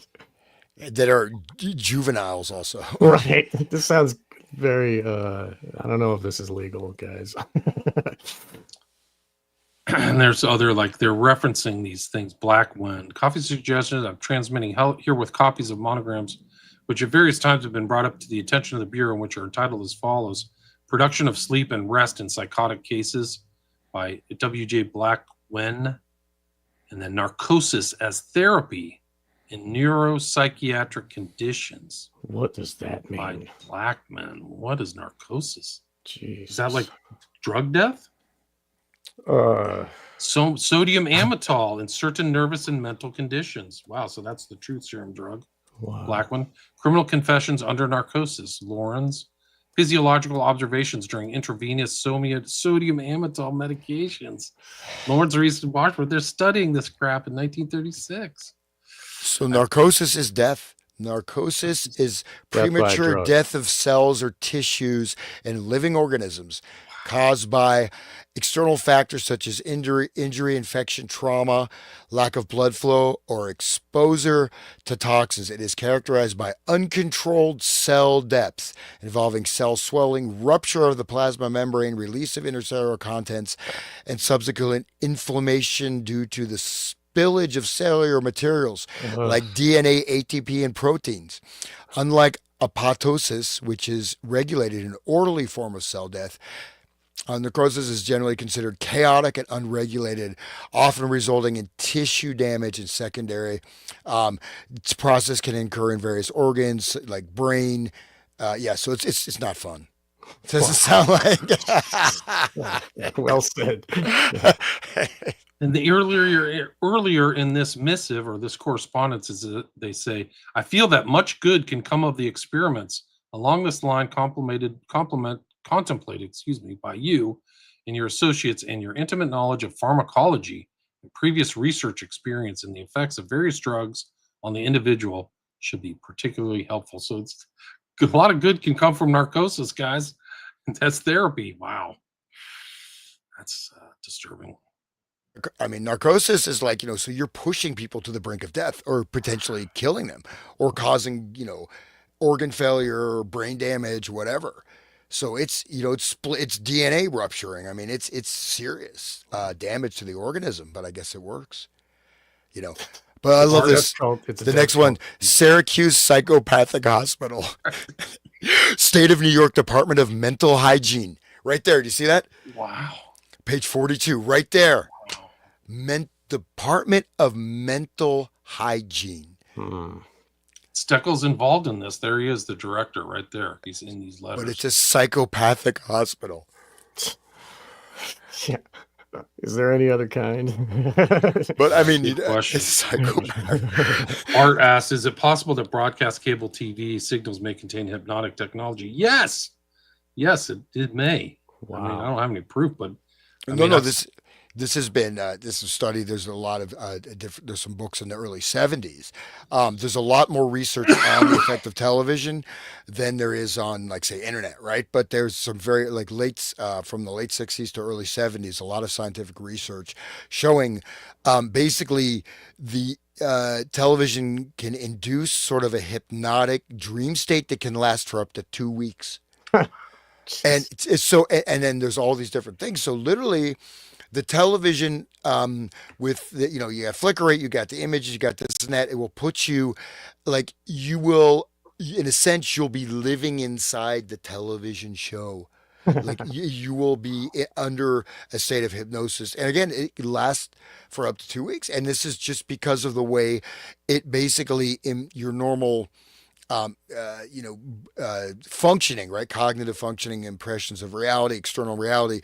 It puts you sort of in this sort of trance type of a state, and then you sort of the mind reconditions, so the television is real, external world is not. Right, and so this has been, it's very well studied, actually. And I have some of these books. They're hard to find now, but yeah. So absolutely, I mean, and then you go into radio frequency trance inducing. So there's a lot of stuff. And then again, carrier waves, right? You have carrier waves means that you have like for example, you have a song, and then this song is a carrier wave for a type of frequency that will cause neural entrainment. So the actual frequency that is, or frequencies, whatever, that are causing the effect are masked, right? So it's like again, you have a carrier frequency. So in a sense, the television also is a carrier wave for the hypnotic suggestion or induction or whatever it may be, right? So there's a lot of things that can be piggybacked on that, which may absolutely not be perceivable consciously, right? So carrier wave, again, you have a sound, da da da, but da da da da da. All right, I'm teaching my dog to sing. He's not here, so if he sings, man, I'm gonna be a millionaire. But he can't sing, only for me. But anyways, but that's but We but just that's talked about that earlier, right, Hans? The Victrola, right? yeah. He had some kind of His master's voice, right? Right, H- RCA, RCA, yeah. But no, what I'm saying is like so that like you Amazing. hear something, and so this is something I really started noticing. I mean, like I even heard this in certain like podcasts, right? So you're listening to something, suddenly you notice you get in a really dark mood, right? There's something like really heavy. And then I analyzed this a few times, and it may sound just like a bit of like, maybe a bad signal, a little bit of digital warping or, whatever, low quality. That's the carrier wave, right? And so I mean, so yeah, I can analyze it. I've done, I did this a number of years ago, but this can happen, right? And so, um, and then if you notice, I mean, have you ever had that experience? Like you put something on, like so as the Alex Jones, maybe I won't be on. Did I burn my bridge with Tucker and Alex? I don't know. Better watch out. Yeah, dude, Stay come away on. from Alex, dude. But I love, but I'm saying like you listen to certain things, even things on YouTube. You have a lecture, and you may notice some like digital noise, right? It may be whoever's talk, right? You listen to it. If you start to notice a little bit of a mood shift, right? Now, or something, right? And I remember this when I first noticed this really clearly. I'm like, wait, I suddenly have this very dark, negative, like I feel really angry and for no reason, right? And then, wait, I noticed that the record, it sounds, you just ignore it, right? Just a little bit of background noise, that's a carrier wave. And that's where you insert the frequency. And you can do acoustic analysis and ascertain that. So yeah, it's very much out there. And go ahead. Yeah. My friend Freeman Fly talks about how he and his girlfriend at the time went to the Hannah Montana movie, the Miley Cyrus thing, and they were watching, and both of them started crying. And they're like, "What the hell? What is going on?" They didn't know why, but it was an induction from the movie. It like made them. They didn't even feel anything for the characters. It's just made to happen. Like it was very weird. Wow. And they said I did that one show with the PsyOp Cinema guys about Taylor Swift, where people are having like amnesia and Right. weird responses, and then Astro World and all these things. Like you're going into like mind control lab, bro. Going Right. Well, no, exactly. So like Taylor Swift or something. So even though on the surface, there may even be lots of like crazy stuff, and Taylor's, I think she did some like crazy like occult ritual stuff. Whoa, but that's not even really the real deal, right? What's like the Hannah Montana movie, whatever is triggering that response is completely beneath your conscious perception threshold. It is being embedded, whether a combination of photic driving through flicker rates, frequency modulation, this or that, subliminal triggers, whatever, and then, or 25th frame, whatever. Right. This is where it's happening, but it may not have. It is completely. I mean, unless you really go frame by frame and you're able to ascertain, that could be really buried deep inside. It may even be fragmented, right? So using basically you have like your attention, right? So if you're following a narrative or following a plot, your mind is going to create sort of a narrative cohesion. You can embed triggers that your mind will stitch together as a narrative. Wow. So the triggers don't have to be sequential. You know what I'm saying? And then it will create this induction, which is even more powerful because it's completely hidden from the conscious threshold. And your mind created it, so it trusts it more because it's what ordered all of the pieces, right? Exactly. And this is very similar. Like if you look at, say, the binaural beats, right? So binaural beats, and then I know, like some people are really into them. I was thinking about doing some stuff, some music using those, but I know people also listen to them all the time, da da da. So you don't necessarily know what you're getting. But how do binaural beats work? Exactly same process, right? It is the process, like say, if you're going down a road and there's a fence and there may be some missing fence posts, your mind will fill in those missing blanks, right? There's a lot of things your mind fills in the background. So binaural beats, they work. You have two frequencies that are very, very close, right? So then you get the infrasound, you get the low subsonic sound. Your brain creates that infrasound. It doesn't actually exist in reality. Okay, this goes back to the Baroque era where there were certain frequencies you could not play the organs, right? You couldn't play these super low bass notes. So they would play a series of harmonics, upper harmonics, and you would hear like duh, like a super low note that actually didn't exist. Your mind created that note. So this is how, yeah, yeah, yeah. Don't the chants, don't when they're chanting, they do the drone and the different tones of drone create that effect as well. Anyway, I'm not I I'm sorry guys. But yeah, that is super interesting how what you said there. Sorry. I always remember that Astro World when they when it started, they had this large noise, like the intro starts, like they just and then like everybody came to attention. It's really powerful, and then the whole mind control swirl and everything is going on, and Right. people died and people flopped around. I mean, crazy stuff happened at that Astro World. It's like they unleashed a portal to mind control hell or something like that. Right. Hans will tell you all about it. We talked about it on my show. Oh, you guys didn't ask for? I did one too. Well, we related it to the Klepoth and that whole larger Makes working. perfect sense, yeah. Oh yeah, and in fact, we had that article. We never even got into it because I got in all the numerology stuff. But we have an article from someone at like this Islamic university, which is actually pretty cool, academic article on all the occult elements of Oh, Astro really? World, Wow. and Wow. it's very detailed, right? We didn't even break it down, but yeah, We're gonna do a part 2 in the future. We part have that. three, part Yeah, three. 3. Yeah, there you go. Okay, sorry. We haven't done a part 2 on our Hosanna Church thing too. Right. I mean, that's a whole nother one we could do another couple This hours is on. wonderful. I mean, we got so many shows in the air, but this Oh, is yeah. great. Okay. Give me, you guys just continue on. I'll be gone Yeah, for we just a got couple it. minutes. So, Hans, you've done a lot of study on the sound induction and how like concerts are it's like a ritual, in a sense. And do you see that as being like that is what it is, and there's no longer any other kind of concert, it's all just one big ritual scene? Like you got Tool and you got you know Kesha and you got Cardi B, and like all of them are doing the same thing.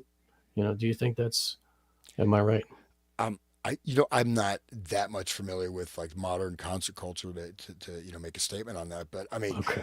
but the ritual, the thing is that like Grateful Dead, right? They talk about their shows are literally designed as, or they were designed, right, as ritual induction, right? And this is the whole ritual process is just like some kind of a church ceremony, an initiation ceremony, rite of passage, right? So these are, ritual process, right? It's been around for since humanity was, in the caves or whatever. But basically, so ritual processing has a particular sequence, right? And that sequence, if it works, will literally create some type of a transformation in the person. It's almost like a ritual in a sense. You could say it's like, I mean, wedding, there's a transformative process, right? You come in, you go through this threshold, right? You have an initiation, then you're transformed, and then you return to reality, but you return as you're changed, right? And ritual I mean, like you look at, say, like even the Masonic induction ritual, right? Where you're blindfolded, right? That's a great example because it's a sense of, death and rebirth, right? That's Right. kind of a fun. I mean, depends on the potency of the ritual. Like a graduation ceremony is a type of ritual, but Right. But if you in you know you can do you can actually create fundamental changes in people, right? Look at these inductions, people have in the whatever, boot camp. That's a Right. extended type of ritual processing in a certain way, right? Right. But You, even the Grateful Dead, just like for someone to try LSD for the first time and they hear this jazz music, the blues music mixed together, and everybody's dancing and there's women with their tops off and everybody's smiling. It's like it can change you, like um I don't know. But yeah, boot camp too. But I'm just saying like that point there, like that it was such a magical place that just like was there for a fleeting moment and then it's gone. And it gives all these people like their first time trying L or whatever. And it changes their perspective. And then they'll go on tour with the band and then they just leave their home and everything that they've done. Like they have this new consciousness, this new life. And it's like I've known many people that have gone on tour for many years and just, we'll see them later, I guess, when the dead comes back around, and they have this totally different economy, totally different morality, like it new, different words that they speak. It's like a totally different world. It's crazy. Well, see, they're inducted, right? That's the ritual, and so they're returning as part of that. Now, you mentioned, see, the Astroworld, right? So you have this huge sound. You want the initiation, or there's first a separation, right? You separate it from the normal reality, and so like that big sound at Astroworld, right? That's exactly what that is, right? And so the ritual, whatever you want to call it, it's so deeply embedded in the human experience, right? So it's very powerful means, right, of doing whatever you want. But like, so you have this initial, like that shocking sound, which also that may have all kinds of, infrasound, sonic triggers, program implant from the sound, but also you're separating the person from their reality. Suddenly they're in this new world, but this is the danger part, right? So to speak, you're in this threshold, then you return. Maybe you return in a body bag if you're at Astroworld, you know what I mean? But that is absolutely ritual processing. In this case, it's a traumatic, negative ritual processing, right? But if you piggyback, these types of light sounds, then you piggyback occult stuff, like you say, like Tool Right. concert. So you really can create very powerful things, marrying technology, right? So if you look at, mystery schools, right? You're blindfolded, you go down, Elysian mystery rites, and you're given, you drink a drink, or, Hasani Saba, great example, right? The assassins. You go in, you're having a meal, suddenly you're with, 72 virgins, and you're like, oh, this is great. And then you wake up, oh, well, you just were in paradise, and now you become an assassin. Exact ritual processing. You go through that, you're a different person. So Right. this is very powerful. Yeah. Yeah, like the Grateful Dead show is like heaven for Hassani Sabah, where they go and there's bare boobs bouncing and like drugs everywhere for everybody, and it's just like this wonderful paradise. And yeah, and they join the cult, it's interesting. Um, I'm so gonna read William, you have yeah. returned. Yes, I please. made it back. I'm gonna just read some comments, just like there was. I'll be right back. I got it. Okay, cool. Sure. Okay. Johnny, you said your eyes are literally the outside extension of the brain for light and other non-visual frequency inputs. That's true. Right. The band, speaking of Grateful Dead, there were people that were on different drugs that were receiving the same visual hallucination. Wow. Yeah, so like they were able to induce whatever is being felt by the whole crowd at once. It's really interesting how they harmonize Imagine everybody. like the power behind that, knowing that you'll have crowds or the same people following you around, and Yes, what you can do. So like musicians get bored playing, they're probably doing stuff behind the scenes to induce or right, just do something to see what they can do to their followers. I wouldn't be surprised at all. right. I mean, and they're at least playing different versions of the same tune over and over again. It's like, at least Grateful Dead would jam for a little bit. Tara says Master P performed at night and told everybody in the audience try not to die. Wow. Well, that's helpful. Johnny's, you are guys are the best stream of subconsciousness on the interwebsites. I think that's a compliment. Zoe said, I did an ayahuasca retreat and was being taken up octave by octave through sounds that absolutely do not exist to us normally. I hummed loudly with every breath for hours to stay tethered to my body. Interesting. Wow. I'll reread that for Hans if they're interested in that. Ghost band calls concerts rituals. That's probably not a joke. They are a known occult band. Ghost, all their songs are like on the square and all this. Isn't that guy that they got like a new singer every time, and I it's don't like know, but they dress up like Kiss, dress up like the you know, Pope or something, like some kind of like a satanic. dark Pope. Yeah. Right. If the NFL, this is Tara again, award ceremony or rituals plus the acceleration groups, to me, it seems like it's all acceleration. It's working. I agree. Yeah. Have any of you read Donald Marshall? I don't know who that is. No. By gum, says Frankfurt School in Tavistock. Yep. I don't know Donald Marshall. Who's that? I don't know who he is. I don't know. Somebody tell me who Donald Marshall is in the comments. Tara, my mom asked me about the band Ghost the other day. I said, I don't know the Devil Worshippers. She said, well, they look like it. But yeah, I think they are. I've listened to some. They're big in Europe. And a lot of their songs are like occult based. I've seen Tool 6 times over the years, and I've seen them 8. Yeah. You know, I see this comment, this Tara, goddess of mercy, but just one thing, you know, sometimes like, so you hear, so not to get too esoteric, but sometimes, you know, you get, you know, ringing in the ear, right? So there's a variety of causes.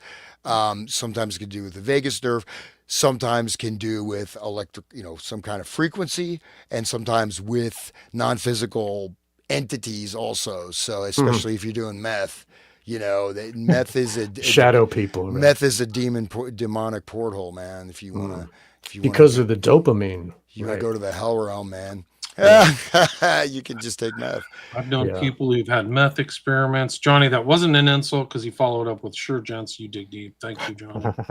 That's Tara again said people with methamphetamine experiences where they are seeing the same hallucinations after doing the same drug, but not together at the time. They're not even together. Jerry Marzinski says he's spoken to many people, meth addicts, that have been plagued by schizophrenic voices, and the shadow people are the voices, you know, and like he says that when you're really bad in the meth and you might be affected by these shadow people, if you can see their eyes, apparently if they're just black holes for eyes, you're not so bad off when you see the shadow people. But if you can see they have eyes, then you better start weaning off the meth because they might be coming to get you. Tara says Astral World, the entrance was the gate to hell. Probably F you. Right. How come I can't see this YouTube response in the chat? I get them all from I'm streaming to 6 sites right now, guys, and then they're restreaming to their sites. So all of the texts come to me on StreamYard. And so you won't see certain places. Like you have to go to Rumble to see ones. You have to go to my 3 YouTube channels to see others. And it could be on any one because I got all my channels back at the beginning of October.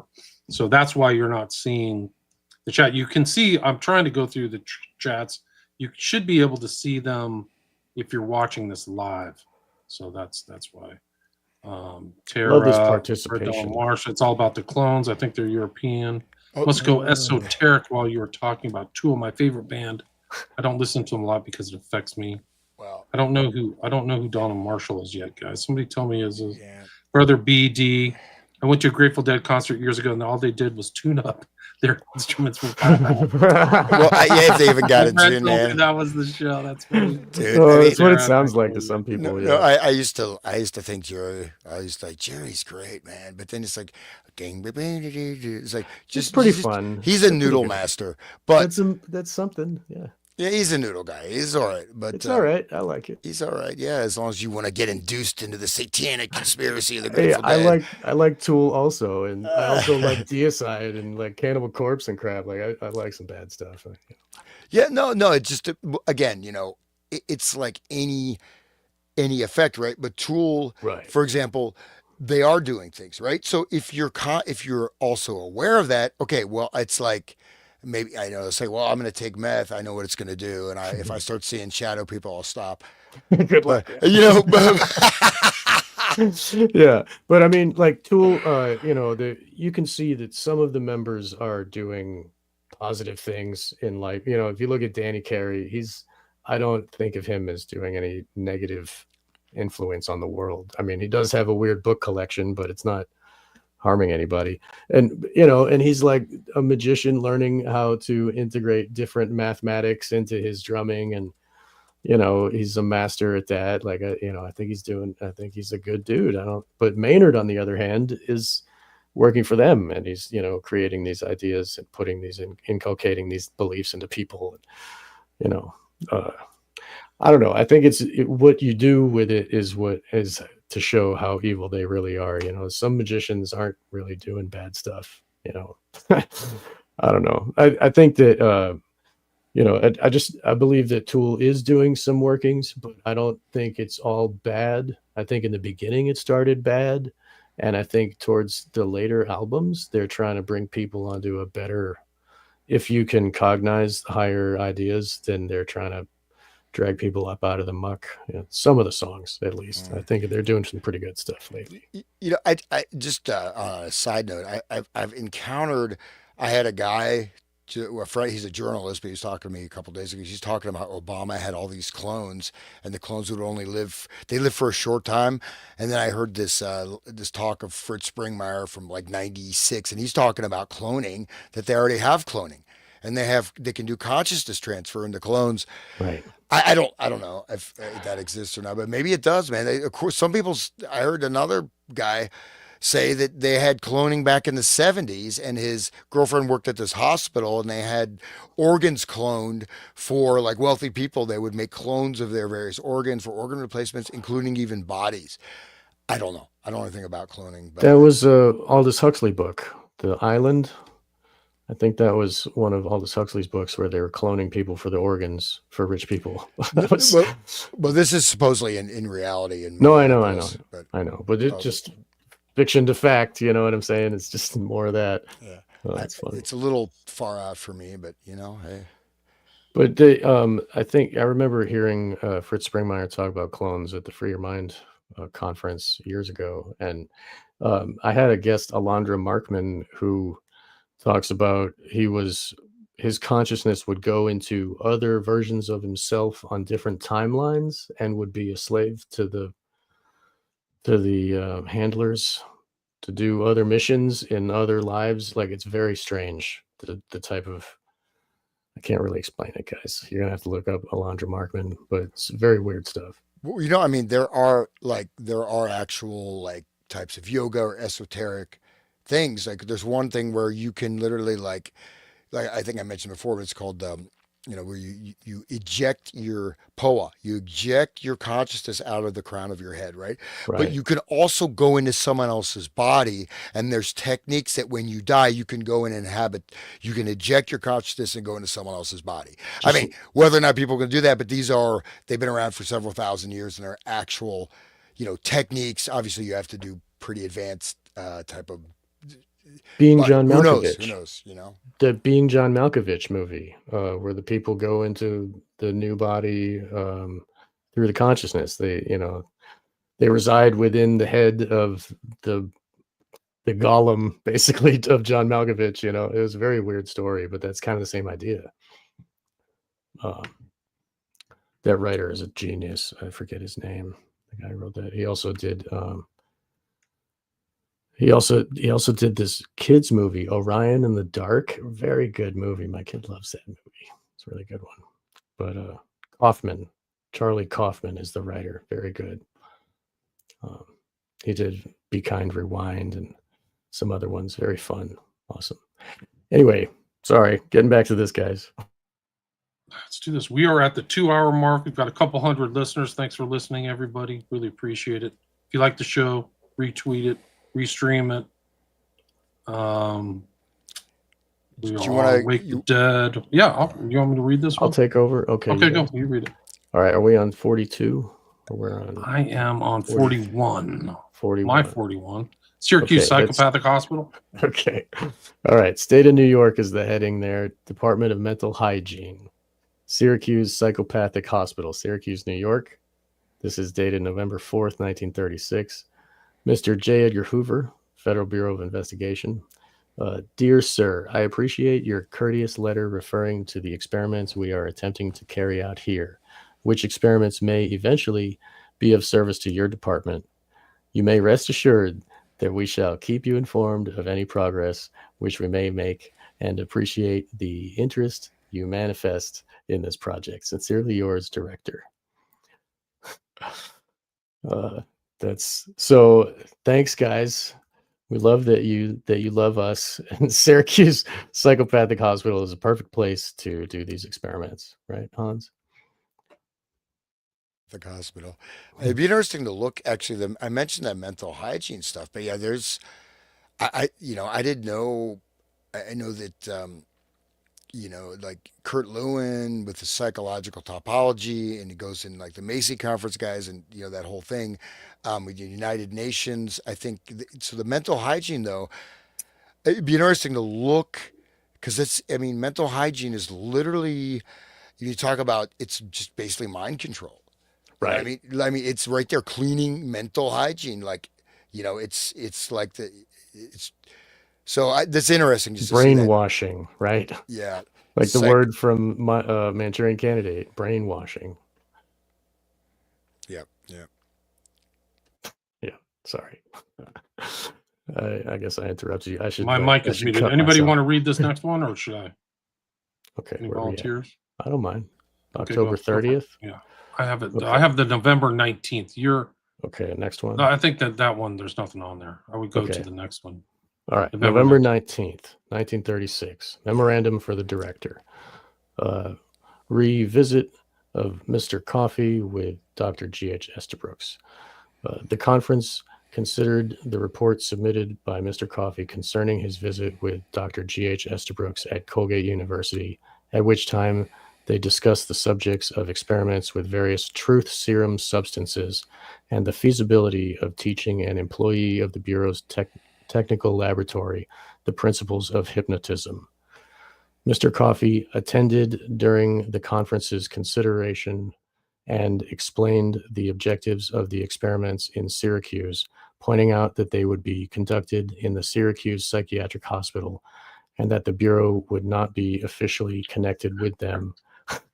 And they would be conducted by 3 competent physicians, 2 of whom are in quasi-public service, and the third being a private practitioner, should, in Mr. Coffey's opinion, be partly compensated, at least for supplies and materials, which he will have to use in the experiment. Do you want to make a comment? I heard you laughing there. Well, I just think it's funny. Like the Bureau would not be officially connected, so they're just distancing themselves, but watching everything. So I think it's really important to understand how involved they are. It's good that they put it in black and white, and we can just read it right there. But the letterhead though, for the psychopathic hospital, and then they're calling it psychiatric hospital. I just find that. Okay, anyways, psychopathic hospital. They got rid of all that terminology because they realized how bad it was. Mental hygiene and psychopathic hospital. Wow, this really happened, people. This is not. We're looking at. You aren't making it up. Incredible. It's just like how they renamed the Margaret Sanger Institute. The Hillary Clinton's hero. Anyway, as a result of its consideration, the conference makes 2 recommendations as follows. 1, Mr. Coffey arranged to go to Syracuse again and witness one of these experiments at the Syracuse Psychiatric Hospital, and at the time arranged to pay a sum of money to Dr. J.J. Butner for his services, supplies, and equipment, which payment is to be approximated at a rate of $15 for each day of experimenting. It being understood that such experiments are tentatively planned to be conducted on Thursday of each week. At this time, Mr. Coffey will explain to Dr. Butner that the Bureau is desirous of helping where possible and will be in a position to meet these incidental expenses, at least until July 1st or at the end of this fiscal year. Mr. Coffey will also arrange to keep in close touch with these experiments and see that the Bureau is fully apprised of developments as they occur. 2, with regard to teaching a Bureau employee the principles of hypnotism, the conference recommends the rejection of Dr. Estabrooks' proposals insofar as they pertain to sending 3 individuals down to Washington for the purpose of becoming more or less permanent subjects of these experiments. The conference does not feel that the Bureau... Permanent subjects. That's Scary. Yeah. Wow. Wow. That's like secret experiment stuff. This is incredible. The conference does not feel that the Bureau is in any position to be responsible for these people coming to Washington and taking up their residence here. On the other hand, the conference recommends that Mr. Coffey select from among the employees of the laboratory one best adapted, in his opinion, to this work, and make arrangements for that employee to study and learn the principles of hypnotism, obtaining the best instruction possible, having in mind that in addition to the instruction, which might be obtained from Dr. Estabrooks, should he visit the Bureau again during the Christmas holidays, the laboratory employee can also seek instruction and advice from psychologists in the local universities who may be versed in the subject of hypnotism. A letter has been prepared to Dr. Estabrooks in the event of your approval of these recommendations, pointing out to him the fact that his proposals to send 3 subjects down here do not seem practical, and further making arrangements for Mr. Coffey's subsequent visit to Syracuse. Those attending the conference were Messrs. Glavin, Tolson, Tam, Nathan, Foxworth, and Schilder. Respectfully for the conference, Clyde Tolson, Chairman, T.D. Quinn, Secretary. See how it's like a big group? It's like a team meeting, this conference. Yeah. They're all coming together. It's not just some individual. They're all studying it. It's really incredible. I just real quick, I looked up the Department of Mental Hygiene in New York State, established in 1926-27. Frederick W. Parsons Commission and William J. Tiffany, I don't know him. But it said by 1950, the department had become the largest agency in New York State government, employing over 24,000 people. Wow. And consuming more than 1/3 of the state budget. So, I mean, so that's mental hygiene laws revised and reenacted in 1972. But there you go. I mean, it's like, you're talking about New York State, New York City. I mean, it's the largest body, in at least, I don't know if it is now, but I mean. That's incredible. That's a lot of money allocated to the mind control, right? I mean, literally, that's what that is. There's so many pictures of Hoover and Tolson together. I didn't know that, but they're so just cute. Constantly together, playing dress up together. They're like matching suits. Yeah, it's just really something else. I didn't right there. The middle one, look, they're wearing the same hats. Queer eye for the FBI guy. Well said. Well said. Well, look at them, both dressed in white. Look at that one. Like they're like he's wearing like some kind of pompadour. Luciferian priests. That's 36. This is exactly the time of the stuff. Wow. So this image is concurrent with our literally inquiry. Exactly matching suits and hats. There's several. Man. Tweedledee and Tweedledum. Yeah, it's really something else. I'm trying to wonder if these are... Talk about clams, right? That's right? These are the other ones. Carpus, Brantley, Hoover, Connolly, Galvin. I think we saw Galvin in one of these. Carpus, wasn't Alvin Carpus, wasn't he a cellmate of Charles Manson? I'm almost positive that he was in jail with Carpus. That's an old story. I don't know why I know that. Because he learned stuff from him, from Carpus. Anyway, you guys are both muted. I don't know what to say to that, but I mean, I don't know that as a fact. But that piece that Danny Aiello that we brought, I think it was episode 4 or something, where he talked about being next to Charles Manson's cell and he got them to feel high on dope, even though there was no dope. That's incredible. Oh yeah. But look at this one down at the bottom. They're both, the shirts are off. Like he's got his hand on, it looks like on Hoover's crotch. You see that word there? From that picture right there? Scroll down on the very down at the bottom. Scroll down if you dare. Okay, hold on. You're almost there, right there. Yeah. Oh no. It's pretty gay. It's like, I mean, he's like literally it looks like he has his hand on his crotch, and they're both shirts are off and squeezing a banana. But they're always matching. That's so cute. I mean, it's really cute. They really are. They're a cute couple, guys. They're not. Here it is. Okay. And he's holding the rifle, dude. He's Yeah, holding a dude, rod. It's a fishing that's rod. like He's like, let me hold your like gay rod. porn from the 30s. That's what this Yeah, is. right. That might be from one of their videos, blackmail videos. No, look at that. Well said. No, look at his hand. It's like his hand is going in his mouth. The other guy's hand is like that. He's holding a fishing rod. Oh my Too God. funny. Look at that. Let's see. Our listeners are like, these guys are crazy. But it's important to put the faces to these names where these are like real people at the same time. Like Yes. the thing is that Hoover's involved in so much in American history from World War II on that he knew all this stuff. These guys all knew this stuff and they kept their mouth shut. Nobody knew they knew.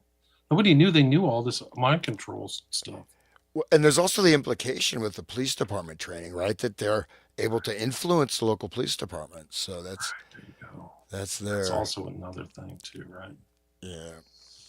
Should we do that? And most of the local police department are all Freemasons too, so they're getting inducted into that type of mind control as well. You know. Which I just I used this for the thumbnail for this. I used this picture, which I think I have somewhere. Hoover. Did you guys see this picture I had of Hoover? Shriner hat. It's not popping up. Okay. Oh, there Slow. it is. Oh, there he goes. Sean, watch your language popping up. It's not popping up. His rod was popping up. Oh man, Hans. He was. No. Look at the face on that guy. God. The Shriners are like that's the red is of Christian blood, right? Right, they dip the hat in the blood. Right. And that's the crescent moon, and yeah, that whole thing. It's They all got, sinister stuff. that I think that is the higher order. So the Shriner is higher order above the Masons, and above them is the Jesters, the Royal Order of Jesters. They come out of the Shriners, and the Royal Order of Jesters is all the judges and the lawyers. Shit. So like the regular cops are the porch masons, the first three, the master mason level, and then above that they get into the Shriners and they get tapped. You know what I mean? And the Royal Order of Jesters, their whole thing is the smiley face, William. I don't know if you know about that, but they believe that it's all just a big joke, and there is no morality, and they can do whatever they want. It's very should look into that. It's very interesting. Gotti has some stories like that actually, about that, like the Jester. There's a couple stories he has. Yeah, Ligotti, man, I want to hang out with Thomas Ligotti. He seems like he's just a real pick me up. Like, yeah, you want to see something to get depressed. Holy I mean, I think all the high school kids in Boston should be forced to read Thomas Ligotti. That'll cheer them up. Like, I mean, dude, this guy's. Oh man. Yeah. But I just that the next page, just of interest. Some of it is not that interesting, but the bottom paragraph, it looks like they've got their recruits for the permanent subjects, right? Wow. Line item 2. So line item 1 is just about how much he's getting paid to do it. But line item 2, you mind if I read this? 2. With regard to someone in the Bureau's technical laboratory studying hypnotic influence, Dr. Esterbrooks proposed that instead of attempting to teach a man the principles up in New York, he arranged to send to Washington 3 selected subjects, 2 males, 1 female. I was of the opinion that the Bureau could arrange in some way that these people could be employed locally, though not necessarily with the Bureau. They would be very willing to take up their residence in Washington. As indicated in my memorandum, 2 male subjects are presently enrolled in CCC personnel, and the third is a young lady with secretarial training, now temporarily employed in New York City. Dr. Esterbrooks then was of the opinion he could come to Washington to spend a week or 2 during his Christmas vacation and teach the principles of hypnotism to anyone by the Bureau utilizing these 3 subjects, and that the person so trained could continue with his experiments alone on the subjects after Dr. Esterbrooks left. So he's just going to leave his toys behind for anybody to use, right? He said these are permanent subjects, right? Right. And then they have 2 guys, 2 unemployed dudes with the public works, and then some, part-time employed secretary who are willing to do this, right? So and then they'll just be locked in there as permanent experimental subjects. Doesn't sound like a very good deal to me. Poor guys. And Yeah, so this guy, they mentioned Carpus. So they mentioned Bremer. Bremer was a kid who was kidnapped. He was a brewing heir. He was kidnapped by the notorious Barker Carpus gang and held for ransom. It brought a bunch of negative publicity. Carpus went to jail and was in prison with Charles Manson at the McNeil Island Penitentiary in Washington State in the early 1960s. During their time there, Carpus, who was the longest serving inmate in Alcatraz history, he was in jail with Whitey Bulger, taught the young Charles Manson how to play the steel guitar. wow. So there's weird connections there. Wow. So anyway, yeah. So this they also one, can the Bureau compensate Buettner for some of his time and actual expenditures for supplies in connection with the work which he is doing with truth serums at Syracuse? So they're aware they're involved in truth serums and stuff. I think $15 each week. That's all it takes. But this next one is good. The October 29th, 1936. Yeah. Is Somebody your- want to go read ahead, that one? Go ahead. William, Okay. if you want to. Memorandum, Federal Bureau of Investigation, J. Edgar Hoover. Visit with Dr. G.H. Estabrooks of Colgate University. In accordance with instructions issued, I spent Monday and part of Tuesday, October 26th and 27th, with Dr. G.H. Estabrooks at Colgate University, Hamilton, New York, and discussed with him the possibilities of some of the principles of hypnotism being applied to interrogation. Our discussions in this respect might well be divided into two parts, namely, that involving the contemplated work using drugs and perhaps hypnotism combined with drugs by Dr. Estabrooks and several Syracuse physicians in a research experiment, and the advisability of having the fundamental principles of hypnotism imparted to an official by the Bureau by Dr. Estabrooks. With regard to the research project contemplated in Syracuse, I found that this had been initiated by Dr. Estabrooks more or less upon the basis that this bureau desired the work done. I deemed this a very undesirable premise upon which to predicate any such research project, and took immediate steps to tone down this impression so that the bureau would not be regarded as the official sponsor of this research experiment. Wow. Wow. I first explained to Dr. Estabrooks that this is all kind of like the weasel words, like we really want it done, but we can't say that. I first explained to Dr. Estabrooks very carefully that due to the present position of the Bureau in the public eye, any such research work officially initiated by the Bureau would be seized upon and possibly misinterpreted, both by the press and those who might desire to criticize the Bureau for some reason. I further pointed out that it would appear the Bureau is quite limited by congressional enactment as to the activities which it may conduct, and that should any accident occur during any of these research experiments, an attempt made to show sponsorship of the project by the Bureau, many complications might follow. Dr. Estabrooks informed me he could understand our position in this respect. Later, I confirmed with Dr. Steckel, that's the head of the psychopathic hospital, superintendent of the Syracuse, they've changed it, I guess, to psychiatric hospital, and Dr. Dooley, one of the country's leading pharmacologists attached to the Syracuse Medical School, and to Buettner, an anesthetist, whose address is the Chimes Building, Syracuse, New York. I explained to these gentlemen also that the Bureau could neither initiate nor sponsor a research project into the use of truth serum, drugs, or hypnotism on subjects. I informed that if the work were undertaken by an independent group such as themselves, and for the reason that they could see beneficial results to society as an outcome of the experiments, this Bureau would certainly be interested in keeping in touch with their experiments and being apprised of their findings in this regard. All immediately agreed that the Bureau's position in the matter could be well understood, and he insisted that as an independent group of physicians, they proposed to go ahead with the experiments on their own initiative and responsibility interest. I found these gentlemen not only to seem to know exactly what they are doing, but also found them unusually efficient.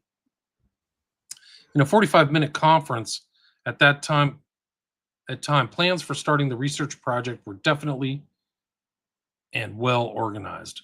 It was arranged that a graduate student of the Syracuse Medical College doing postgraduate work would be selected to devote his entire time to the research project and arrange the detail thereof. Dr. Steckel, the superintendent of the Syracuse Psychiatric Hospital, who individually impressed me as being very competent, announced that he would readily provide subjects for the experiments from the patients of the hospital. Wow. And further announced that he had already 2 subjects selected and they had voluntarily agreed to submit to the experiments. Plans were consummated to start the project immediately, and the first experiments are to be conducted on the 2 subjects Thursday, October 29th. The first test will deal with the use of nitrous oxide, a gaseous anesthetic. This will be administered by Dr. Buettner, consulting with Dr. Dooley, who's eminent in the field of drugs. I was tempted to remain over and witness this experiment on Thursday afternoon, but desisted for several reasons in addition to the time element. First, I feel that my absence at this initial experiment would tend to confirm my earlier statements that the Bureau cannot initiate and sponsor the project. And secondly, in spite of the eminence and efficiency of these gentlemen, the first experiment or two is not likely to result in immediate success, inasmuch as I have no doubt that a number of trials will be necessary before the relationship of the drugs used and their intoxication of the brain will be smoothly established. I do think, however, that it would be very desirable for me to witness a subsequent experiment. During the conference, items of expense were assumed by the doctors with a single exception, namely that of the gas, drugs, and other supplies necessary for the administration of the anesthetics. In this respect, it will be noted that Dr. Steckel and Dr. Dooley are both employed in what might be termed quasi-public service. That is, they do not depend on a private practice for their livelihood. On the other hand, Dr. Buettner is a private practitioner, and whereas he indicated his enthusiasm and desire to work on the project, he did point out that he would be put to considerable expense for supplies, and at times his practice might suffer from the time which he would have to devote to the experiments. I think it would be very desirable if the Bureau could in some way compensate at least Dr. Buettner for some of his work and expenditures. I'm not going to do that. I'm sending a letter over to director signatures, Dr. Buettner, Dooley, was translated for drugs. Second objective of my visit with Dr. Esther Brooks was to determine the feasibility of having some representative designated by the Bureau stay with Dr. Esther Brooks at Utica for a period of about 2 weeks for the purpose of learning fundamental principles of hypnotism. Dr. Estabrooks did not seem to think so much of this proposition. He pointed out that the mechanics of hypnotism were relatively simple and that the skill is attained throughout practice. He seemed to think 2 weeks study at Hamilton, New York, could not make a person sufficiently skilled to be able to suddenly utilize the principles, say a year or so later, when need for such utilization arose. He countered with an ultimate proposition, suggesting he arranged for the transfer of several unusually good hypnotic subjects to Washington, D.C. or vicinity. After these people had been located in Washington, he indicated he would come to Washington, preferably during one of his holiday periods, such as Christmas holidays, and devote a week or 2 weeks, if necessary, to teaching the principles of hypnotism to anyone the Bureau might designate, utilizing the practice work on several unusually good subjects. He then pointed out that after the initial instruction which he would give, the Bureau representative could continue his practice with these subjects and obtain increased skill through continued practice. He also intimated that these subjects might be found useful to the Bureau for other purposes, as for instance, informers. So other purposes, interesting. It seems that Dr. Estabrooks has the theory that by utilizing the principles of post-hypnotic suggestion, good hypnotic subjects could, while in hypnosis, be given specific instructions for the gathering of criminal information. Following their release from the hypnotic state, they would have no conscious memory whatsoever of the instructions rendered, and following the post-hypnotic suggestive urge, they would proceed to gather the information desired without knowing why they were so gathering it. He then thinks that they could later be induced to impart the information under subsequent hypnotism. The latter application would seem to be quite fantastic, and I am inclined to doubt its practicability, utilizing as the hypnotic subjects persons who have no connection with criminal circles, inasmuch as I fail to see how they would gain access to the criminal circles in order to get the desired information. He is highly enthusiastic regarding its possibilities, however, and has even gone to the point of selecting 3 such subjects. 2 of these are young men presently enlisted in a CCC camp near Utica, New York, and the third is a wife of a former student, now deceased, of Dr. Estabrooks. All 3 are conditioned subjects of his, and he demonstrated the hypnotic possibilities of 2 of them, namely the CCC boys before me. We visited the CCC camp S-103 at De Ruyter, New York, and met the 2 subjects. One is blank, who aspires to be an airplane mechanic, and the other is blank. With hardly more than a snap of the finger, Dr. Estabrooks was able to successfully induce hypnosis in each of these subjects and put them through various interesting demonstrations, following which they had complete amnesia as to the events which had transpired. The third subject, which he recommends for the purpose indicated, is blank. He states that she is a very efficient young lady who has secretarial training and is an excellent hypnotic subject. He thinks that blank would make a desirable employee in the Bureau with regard to the two CCC boys. Blank, he seems to think it might be possible for the Bureau to be of some assistance in placing them in some minor position somewhere around Washington, appreciating that they do not have qualifications which would make them eligible for appointment in the Bureau. So, like, these are like a stable. So he has a stable of hypnotic subjects. Really incredible.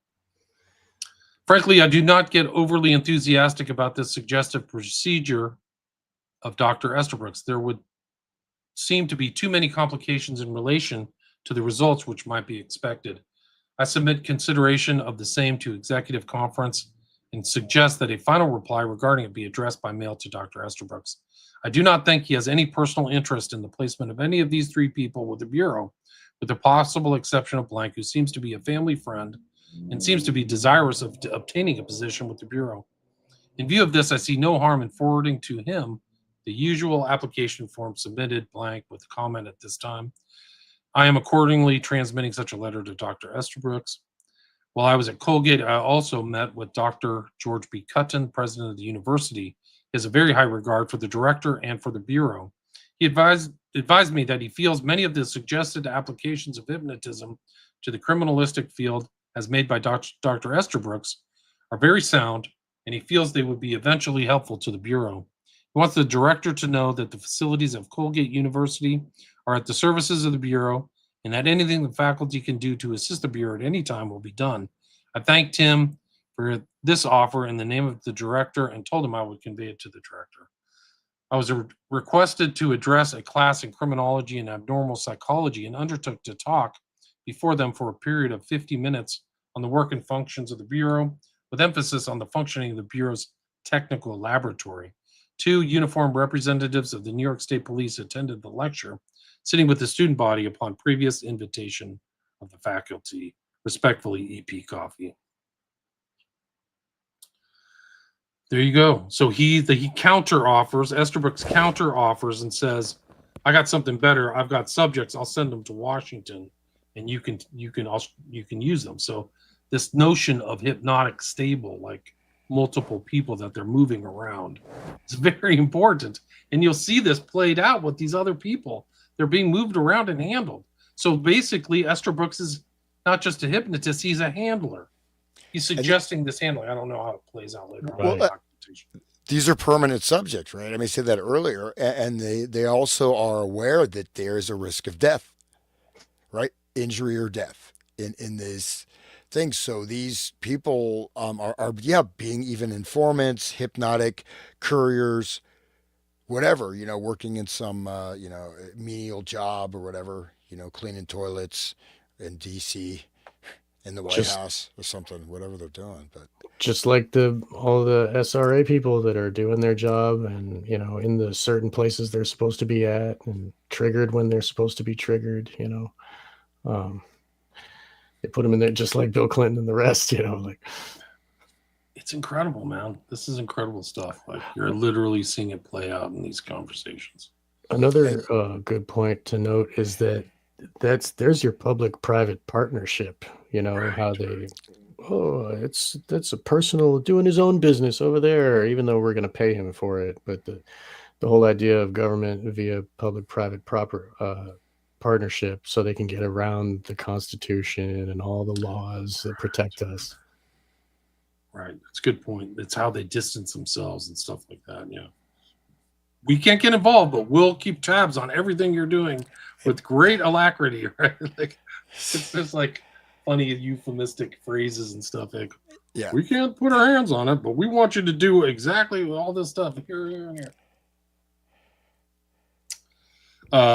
Who wants to read next? Or how are you guys doing? We're at 2.5 hours. Okay, yeah, I think I'll have to. You want to wrap it up? Feed my dog. But it is. I don't know if you met. There's one. Am I on the right page? This is. 53. Oh no, I got it. I'm at 72. 54, 53, Oh, something like that. Hypnotizing This is subject. 50. This is my 54. Right, 54. Okay. Yeah. So, but I mean, his, the Kutin guy, from the head of the university, right? University president, who was an expert in hypnotism. And he worked on alcoholics, right? He said the only cure for alcoholism is either religious conversion or hypnotism, e.g., William Sargent, right? So you see the battle for the mind when we talked about that, and that he presents religious conversion and, in this case, Pavlovian conditioning, but hypnotic suggestion is very, I mean, they're not. There's a different level than just Pavlovian conditioning, right? I don't think this stuff was not made public. I don't at all, right? I would assume. I mean, except for within scientific circles. Right. It was made public with Manchurian Candidate, the movie, like in the 50s or whatever. Let me check some of these comments. Thanks for listening, everybody. We had a couple hundred listeners, total listeners. So that's great. For it's live. Cool. That's we didn't even for live without not too much advertising. Let's see. Danny Carey Drum said is a freaking magical situation, but he's the Thelemite. Yep, that's right. That's true. It is yeah. He sets you up in a specific way, and his movement of his body is like never mind. Shadow people. Tool. Oh yeah, I saw him in 01 too. They were really Baby Metal is very close with BMTH. Bring Me the Horizon. Oh, I noticed a lot of the esoteric stuff in their lyrics and imagery. No, but I've done shows on Bring Me the Horizon and close to Ed Sheeran, a lot of smiley faces and weird stuff. Murder by Maestro. Hey all, great series. The guys have put together. Thank you for listening. Thank you. Yeah. Tara Donald Marshall talks about Cloning Center and the Queen of England. Sloan Bella, I wrote a chapter about her on the Smiley Face Killers in my Smiley Face Killers book. 13th Floor Elevator is a good soundtrack. I don't know what that means. Oh, 13th floor elevators are. Sean, you can't serve two masters. I don't know what that means either. Satan. Derek, mental hygiene is Tavistock Institute. William Sargent, Health of the Mind. Yes, where the term mental health came from. Yeah, and I mean Tavistock, of course, was really looking at severe trauma, shell shock, induction of trauma. I mean, it's yes, and it's that from Tavistock, everything else kind of flowed out from that, right? And you have, you have everything. You have the Grateful Dead came out of Tavistock. Aquarian conspiracy. You have Mason conferences funneling out of that, and Tavistock was very much. Also, though, we go back a little bit further, we go connect with the Fabian Society, and then the Society for Psychical Research, right? So that actually was the root of the Fabian Society, right? Even the, the just sort of a off topic, but the Schofield Reference Bible, right? The people that worked on that were also occultists. So they were involved in satanic channeling and literally believed that the changes in the Bible were made by demons that they were possessed by. Wow, that's crazy. Literally, yeah. So wonderful. But these guys are all tied. So the psychical research, that whole thing. You have H.G. Wells. You got all these guys funneling directly into Fabian socialism, into Tavistock Institute, right?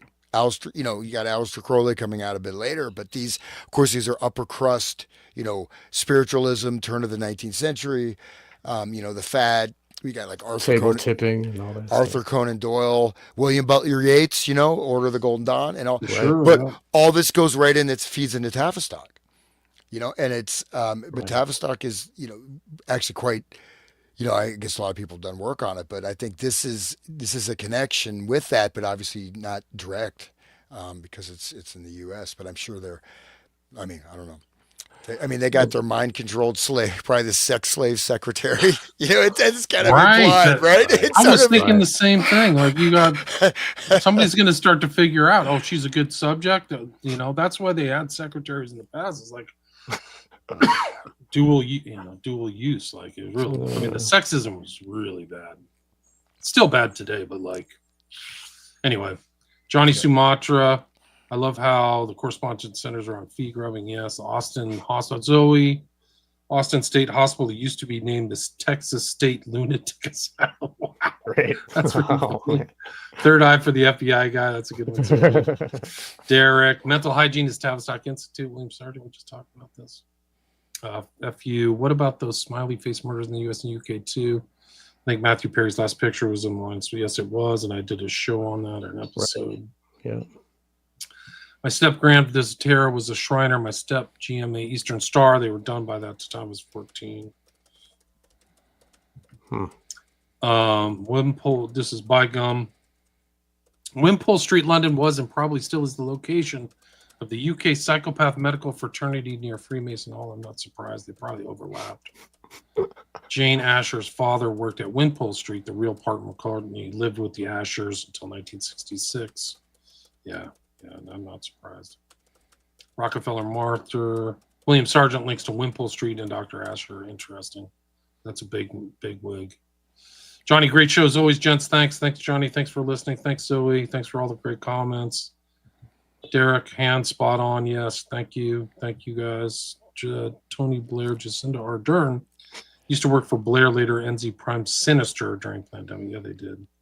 And then, hey, there were somebody commented. That's me. No, that's me. I'm promoting myself. Self-promotion. I stuck it in there. Oh, he's using mind control on you. Put a comment in, Sean. Come on. Please check out my shows on Rumble and BitChute. I will upload to YouTube later today.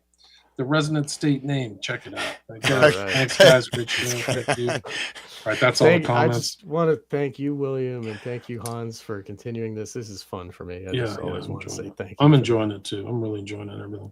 You learn so much stuff. It's really interesting to see their correspondence. You get different things. It's not just the mind control, but you see like administrative weasel words and people worrying about money, and then Esther Brooks and all these characters and how they interplay with each other. And Hoover's just such an important figure, man. This guy's a giant. Like you had presidents come and go, and this guy's behind the scenes for 40 years. Yeah, he's kind of got that Crowley face going. He really does. Bush, really Barbara Bush face. Black eyes. Maybe it's a picture. His eyes, Yeah. But I mean, I think you guys said that earlier. Like this is the template. The beginning of getting subjects for the whole like SRA stuff, program multiples, using institutional stuff. You mentioned all these murderers or whatever people that went through the institutional programs. This is where it was developed. This is where it was developed, and they started the experimentation. And when they say permanent subject, I'm sure they mean permanent subjects, right? So. That's why the names are blanked out. What happened to them? Right. Yeah. Well, imagine if we found out those names, guys. Imagine if we found out their names and what happened to them. Like, what did they end up doing? Like, we've got this subject. We can get them to do post-hypnotic suggestion. Now we put them to use. We implement it. We operationalize, right? That's the whole thing. Is we haven't gotten to the operational stuff yet, but it's on the horizon. Why don't you guys promote your shows too while you're at it? Okay. Dibs. I'll go first. Wake the Dead. You can find on Spotify and BitChute and Rumble and YouTube and Odyssey and all the other listening. Google. You can find me on onegreatworknetwork.com/Sean-McCann, and there's a donate page there. Please click and share if you have the will to do so. Thank you. All right. And I'm actually same locations now with my new podcast. It's going actually not that long, actually. I think I'm on but 16 shows. But so YouTube, I will post on YouTube later, but there's some stuff there. YouTube, BitChute, Rumble, Spotify, and I will soon be on the One Great Radio Network once I get the page set up. Right. One Great Work Network /Hans-Utter.com/Han-Utter. Yeah, it's not. I was trying to get Sean to set that up for me, but I guess I got to do it myself. I'll help you, bud. No, I'm just kidding. But there's, you're one of the many contributors to this One Great Work Network, and there's many others that are pillars in the community that are there along with us. So we're honored to have you, Hans. This is great. Well, and William, just awesome. Thank you for just in inciting this whole journey, which again started just with the movie pre-Charlie Kirk assassination, right? And so Wow. and now we're just continuing the thread with this, actual sort of investigative deep dive, because I'm sure most people aren't going to sit down and read this whole document, right? And a lot of stuff we're pulling up, you're going to miss it, right? And I think it's great. Both you guys have just great knowledge bases, and we're just, getting a lot of different information from the direction. And thanks to all the listeners, we really appreciate it. Very grateful to all you out there on this wonderful Agreed with everything Monday. you just said. Thanks for the great comments too, everybody. Really appreciate all the great commentary and joining along. And we're trying to make it an every Monday morning. So if you're bored at work or you're stuck in a car, or you're a trucker or something, I got trucker listeners or something. You did too much meth and you're seeing shadow people. Yeah. Don't look in their eyes. Anyway, William Ramsey Investigates. Check it out online. Podcasts, website's the same name. And I have 3 YouTube channels back, so you can just pick one, type it into YouTube, and we'll be streaming there, trying to stream a lot. So got a lot of new stuff and restreaming old stuff now. So there's some content for people can listen to. Some of it disappeared, some of it's back. I found an old one I did on Urban Grandier. I restreamed that because we talked about that, Hans, or you talked about that. That old one with Russ Dizdar, you were his guest, and that was great to listen to. Yeah. I'd totally forgotten about that one from 2014. So right, it's a long time now. A long time ago, man. It just shows how long I've been droning on for decades. Like I literally could say decades. All right, guys. Anybody else? Anything else you'd like to add before we wrap up? Just thank you, and thank you, listeners, for listening. Yeah. All right. Excellent. What happened that I wasn't around? I was censored, guys. My YouTube channels were taken away. I supposedly make harmful content, so that was one of them. And very threatening. I've never threatened anybody in my life. Yeah. So I also got censored. I got ganked by 2 times, 2 separate PayPal accounts, all my money stolen twice. And I had I had quite a lot of listeners on my Spreaker show, and that got memory hold, everything gone, content gone, just no reason. So, and I'm the nicest guy ever. I don't even swear. Yeah. It's really strange. If you do, you should cut yourself with a razor, though, every time.